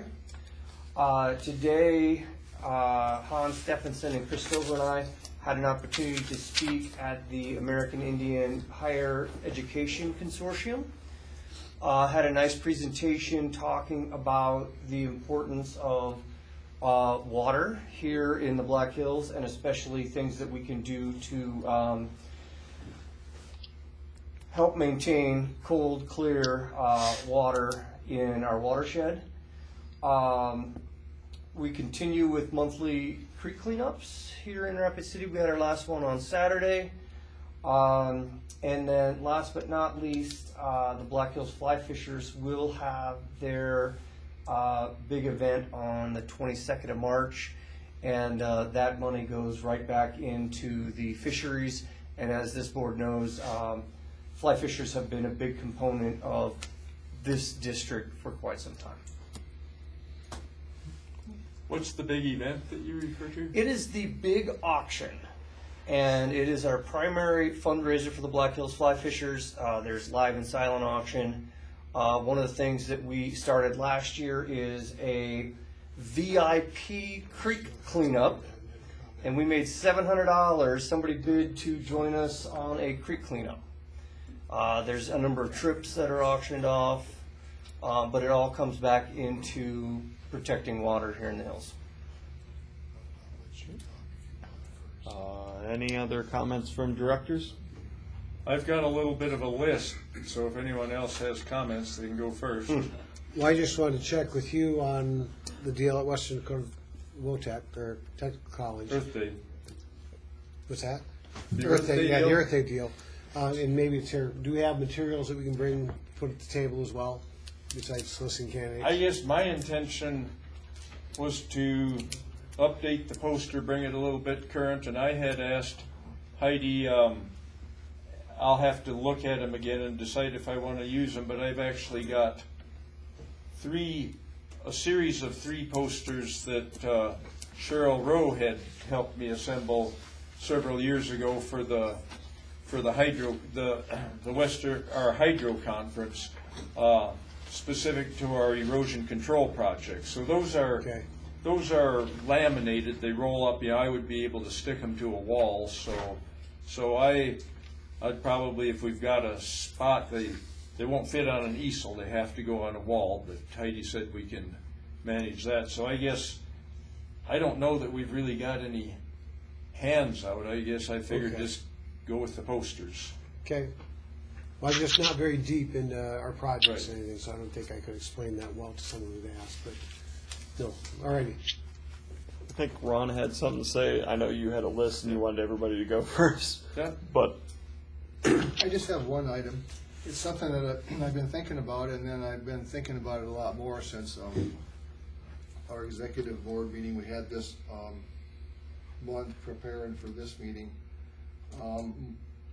In January, we appointed, in the previous year, we kind of started a little bit of a new process in having committees, be involved with, some of our efforts that involve other entities, outside of the board, whether it's governmental or whether it's NGOs. So that we always have a consistent message that's going out. And so one of the things I've been thinking about a little bit, and this relates to the Erosion Control Committee in particular, which Director Driscoll, Boshi, and Kerr are on. As we get into this 319 deal, and as we look at these erosion projects that may or may not be something that we receive, requests for, or we try and do ourselves, I think we need to establish some both technical and administrative criteria on how we're going to approach these deals. For example, maybe there's a simple project where we're going to try and revegetate something on a very flat piece of ground somewhere. Pretty simple. But if we get into technical issues where we're working on slopes, we may need to have, at some point in time, a shift from self-driven to, assistance from some kind of a technical expert. Now, Ray may be that person, I don't know, but we need to maybe have some criteria like that, as well as some administrative criteria on just how much a cooperator really needs to kind of pony up to help, with a project. We've got 4 open projects right now. They've had various levels of support from the cooperators, from very minimal to a little bit more involved. And I think that it would serve us well in the future to have, kind of some guidelines, so we kind of know what we're doing. And I would challenge the erosion control committee to think about that and maybe start ruminating on it before we get too far down the line on any more of these erosion control projects. That's it. Okay. And then, thank you. Give the floor to you. So, the agenda, in sending out agenda items, I was asked basically suggested that rather than do an update on erosion control activities, that it be done as part of items to directors, and it's all pretty much, or from directors, it's pretty much semantics in my opinion, so, that was, agreeable enough to me. So that's really the gist of my comments, or that I'll make. Firstly, so Ron mentioned the 3 folks that are on the committee.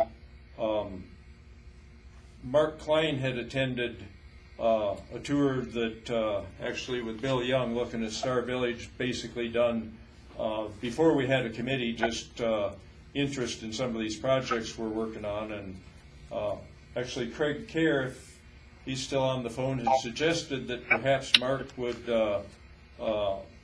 could also serve on that committee. He'd sort of indicated potential interest, and at that time I wasn't sure if what 4 people might constitute a quorum out of 8 directors, and I think our opinion was that 4 is not. 4 is not 5 is. And actually, looking at the guidance, we could actually establish what is a quorum for that matter. We're allowed to do that, but state law is without getting too complicated, I guess I'd like to suggest that if you're still interested, Mark, that our chairman could appoint him to be a 4th member of that committee. Is that when you hit him in the head and say you're on the committee?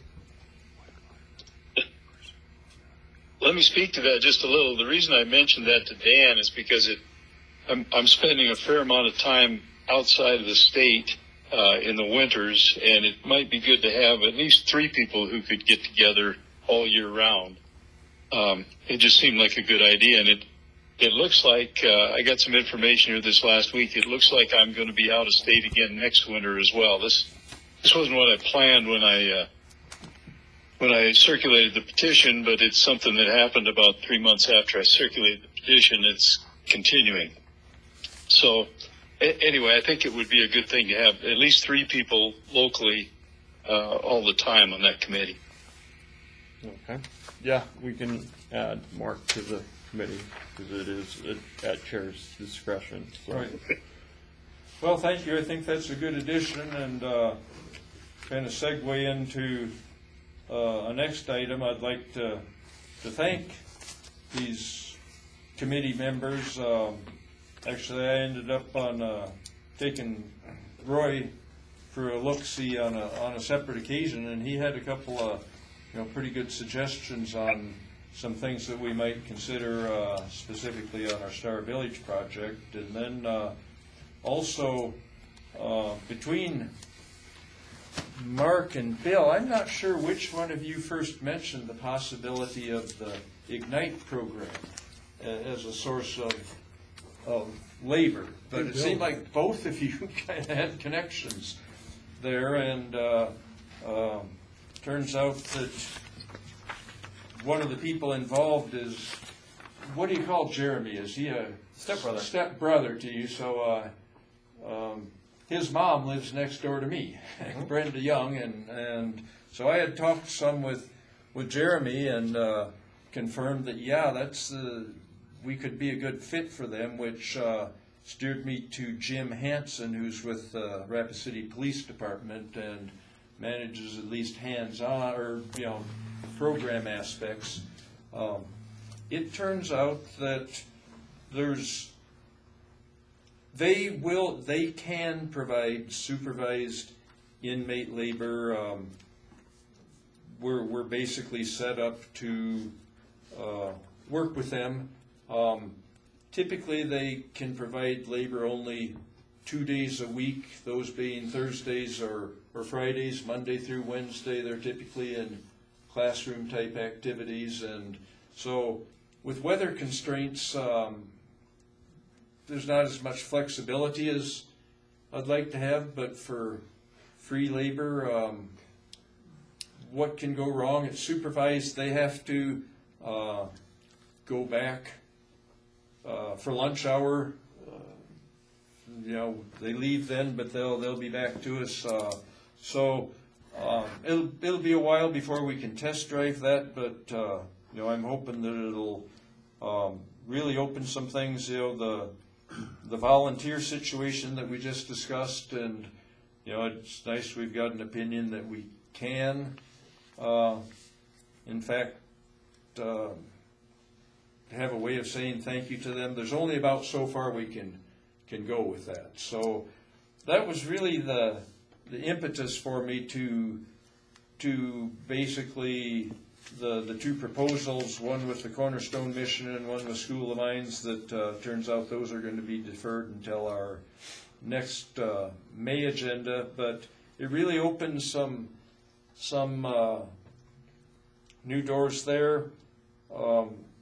There's a number of these two particular projects on the School of Mines campus. There's a pretty large area that probably would be in line for work under our 319 project, which will be several years up the road in all likelihood before we can actually implement in a location like that. But there are a couple of very small spots. Those were identified on the proposal that everybody had seen. If you hadn't looked at it, you can take a look. But basically very difficult to get to with mechanized equipment and well suited for basically manual labor.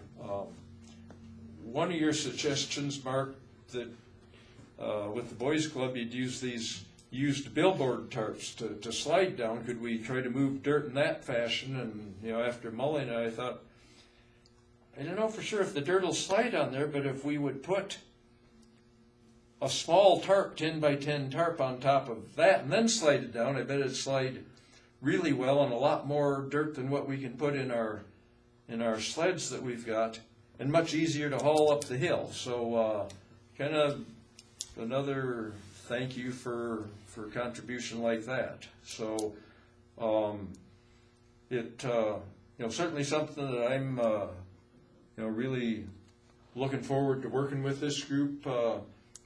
Besides the mines group, then I looked just east of our Star Village project as you're going south on East Boulevard, just before you get to the top of the hill, and it turns out there's about a 50 by 50 bare slope there that I've seen probably now 1,000 times going by, and thinking, well, I really should talk to them someday, but I just hate to go after that with volunteer labor, people my age and older. That's where we'll try that tarp first if we approve that project at our next meeting. And then I come to find out in working with a fellow's name is Jim Jones, that's their facilities coordinator. They actually have able-bodied people that can basically fill in for that, or perhaps other projects. So kind of happy to report that we've just got some new opportunities coming up. And I guess that's about the end of that list, but then the one other item that had come up, Dan, were you going to bring up the Pennington County invoice as part of your items from admin? Well, I talked about it during treasurer's report, so I don't know if you want to bring that up again. I kind of said everything I know about it. I guess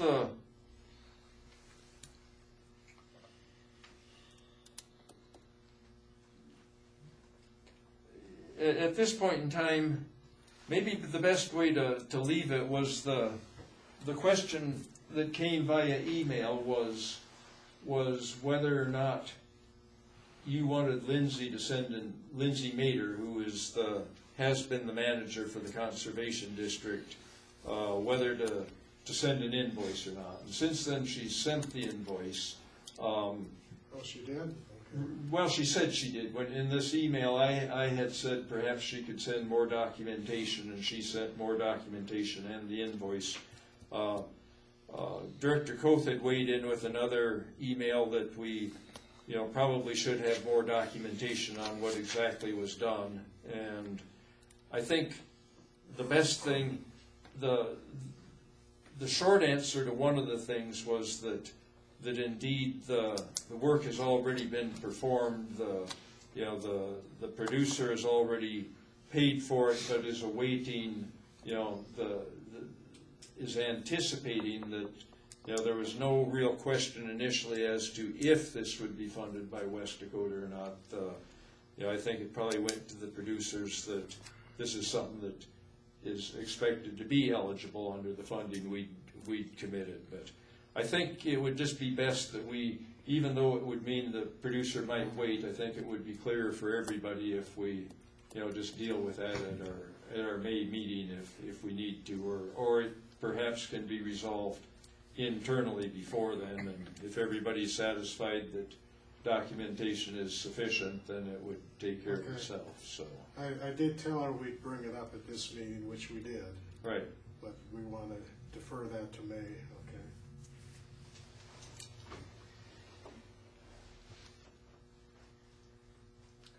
Anything else, Dan? Not for me. Okay. Anything else from any other board members? Not seeing anything. Items from admin. Which admin would like to go first? I have no idea what to say. Well, I'm learning the game. talk about Pythagorean theorem or something if you want. Just show us the proof, that's all. You can open up, I got some notes here. Let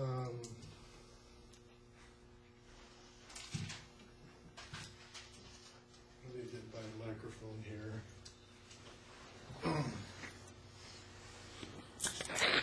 Okay, Dan Mullally here, just another note on Keystone.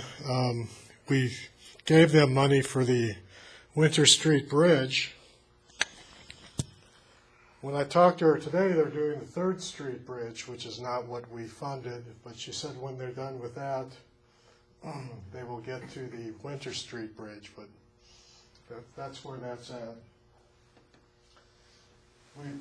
Larry and I have been trying to get the asap.gov where he can log in, and for some reason he can't log in, and I can't seem to change his email. We're thinking it might have something to do with that, but we're still working on that. Currently, this is what, you probably can't read it very well, but he is in the system. Can you scroll a little bit? As a point of contact, financial official and authorizing official. However, he can't log in to move any money for some reason. So if anybody has any ideas, I guess we'll just keep plugging away at it. Maybe Elon fired him already. That'd be terrible. There's some information that has changed with our district that needs to be updated with the auditor, mainly the chair and things like that, so I guess I'll look at that. The well here is at 4,000 feet, and they say they're done. They were supposed to be done at Halloween, before Halloween, because I tried to talk Rusty into putting a projector with Halloween stuff on that barrier they got. He said, oh, it'll be gone by then, but it's still there. see what else I got there. A friend of mine made me this cake.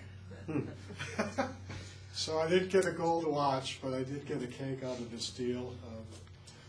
A little reminiscing, I started this in 2018, and there were 3 applicants for the position, and Mike Mueller was the chair, and I went to the meeting. They kicked us all out except one and interviewed them and then switched.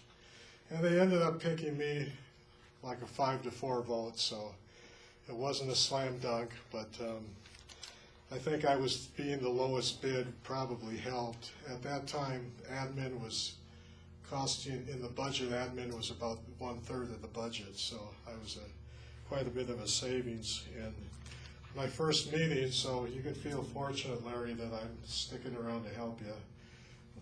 Leon Ewert, the previous admin, showed up about a half hour before, set up some stuff, and said, "Okay, see you later."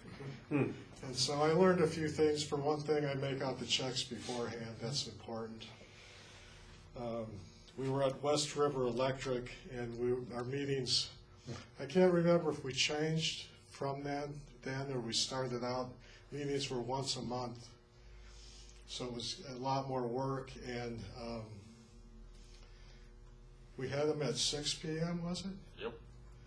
So we changed it to 3, and we had a lot more participation from the community when they were at 6, so I would say maybe the board might want to think about that, but. You mean change it to 1? No. So, been through 3 chairs, and that's kind of where the PA system came into being. If you think this is overkill, it kind of is, but we used to have a lot more people show up, and they complained they couldn't hear the directors. And so I added more microphones, and then we can do the phone thing a little bit better too. Went through COVID. I think the district has done a lot of good. We've never asked for an opt-out. We've actually done just the opposite. We've asked for less than we needed, because at that time, you know, the idea is you make a budget and then you ask for what you need to pay for that budget. And there was one time where it was like 220,000 was the maximum we could ask without an opt-out, and we went down to 200,000. I'm not going to Costa Rica, by the way. That's a rumor. I don't think there's enough money to make it worthwhile, but I do appreciate I enjoyed working with the board. And I hadn't really brought this up. A couple of the directors asked me about applying for the Director 5 area position. I hadn't really done much because it would be a conflict if I'm in admin, but now that I'm not in admin, I may request at the May meeting that I be put on the agenda. I have petitions already filled out for that, so to give you a heads up. Oh, cool. And if you accept me or not, either way, it's a win for me. So. A little plug for another organization. I'm the president of it's called the Wannabe Beekeeping Club, and we meet every second Wednesday of the month at the Game Fishing Parks at 6 p.m. I know Heidi's familiar with us. She's not here now, but if you're interested in beekeeping, you're welcome. I think that's all I had. Yep, that's it. Thank you, Dan, and thank you for your service. And now the next item is items from the public. I do a couple items quickly. You may or may not be aware that Jenny Gulch mining claims by F3 Gold have been abandoned.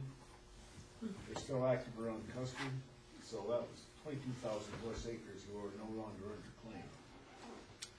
And also PowerTech, which is not really our district, has had permits for over 10 years, and after 10 years, if they don't start utilizing them, they have to start over. And you're at that point now. Starting the whole process over again, so it's going to be another 10 years or so before we get anything done, we hope. So that's all I have. You have anything? Actually, I do, and not so much, I guess I'm public is as close as I'm gonna get. In reading the minutes from 2 months ago, the official newspapers of the West Dakota Water Development District, I was curious as to why the Rapid City Journal was not part of the minutes. Because it doesn't work. Okay.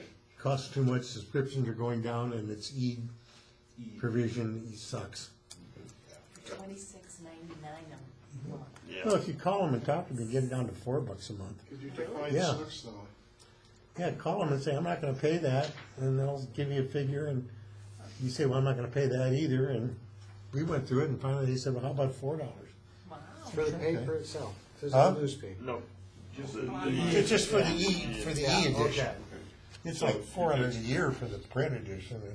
Yeah, so, I mean, it's not a subscription cost, it's simply, It's just the not a board lot. felt that the paper was not Yeah. adequate or Just, representative. And too expensive. Yeah. we probably wouldn't have gone with the Argus Leader if it was out here either. Just a note, not that this should change the rejection of the journal, but if you're in Pennington County, you get a library subscription automatically, and you can get the online edition on the Rapid City Public Library, yeah. It's good to know. Could I follow up behind Mr. Mullally on a couple items? We have moved to items of the public, so I would say I'll that- finish up with the pub, go ahead. Okay. Items of the public, the next item on the agenda is adjournment. Do you want, I was just gonna ask, Mark, so knowing that Mr. Mullally is likely to submit petitions, I'm one of the directors who had encouraged him to consider such a thing and the complications, and I'd just as soon not advertise for other Absolutely. candidates if, Absolutely. I would rather not as well. and hold on.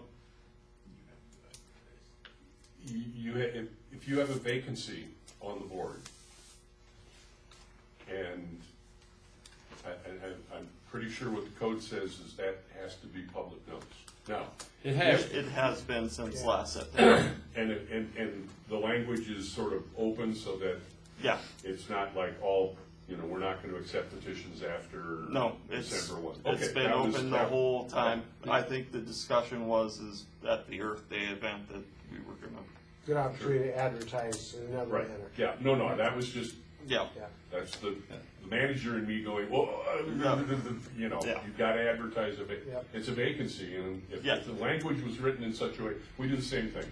Yep. They're sort of open-ended, Yep. Here's the initial drop date, but if nobody files, then it remains open until So filled. Yep. And if that's the situation, then not doing anything yeah. more Yeah. from this point That's forward what it Right. says. Doesn't violate. is cool.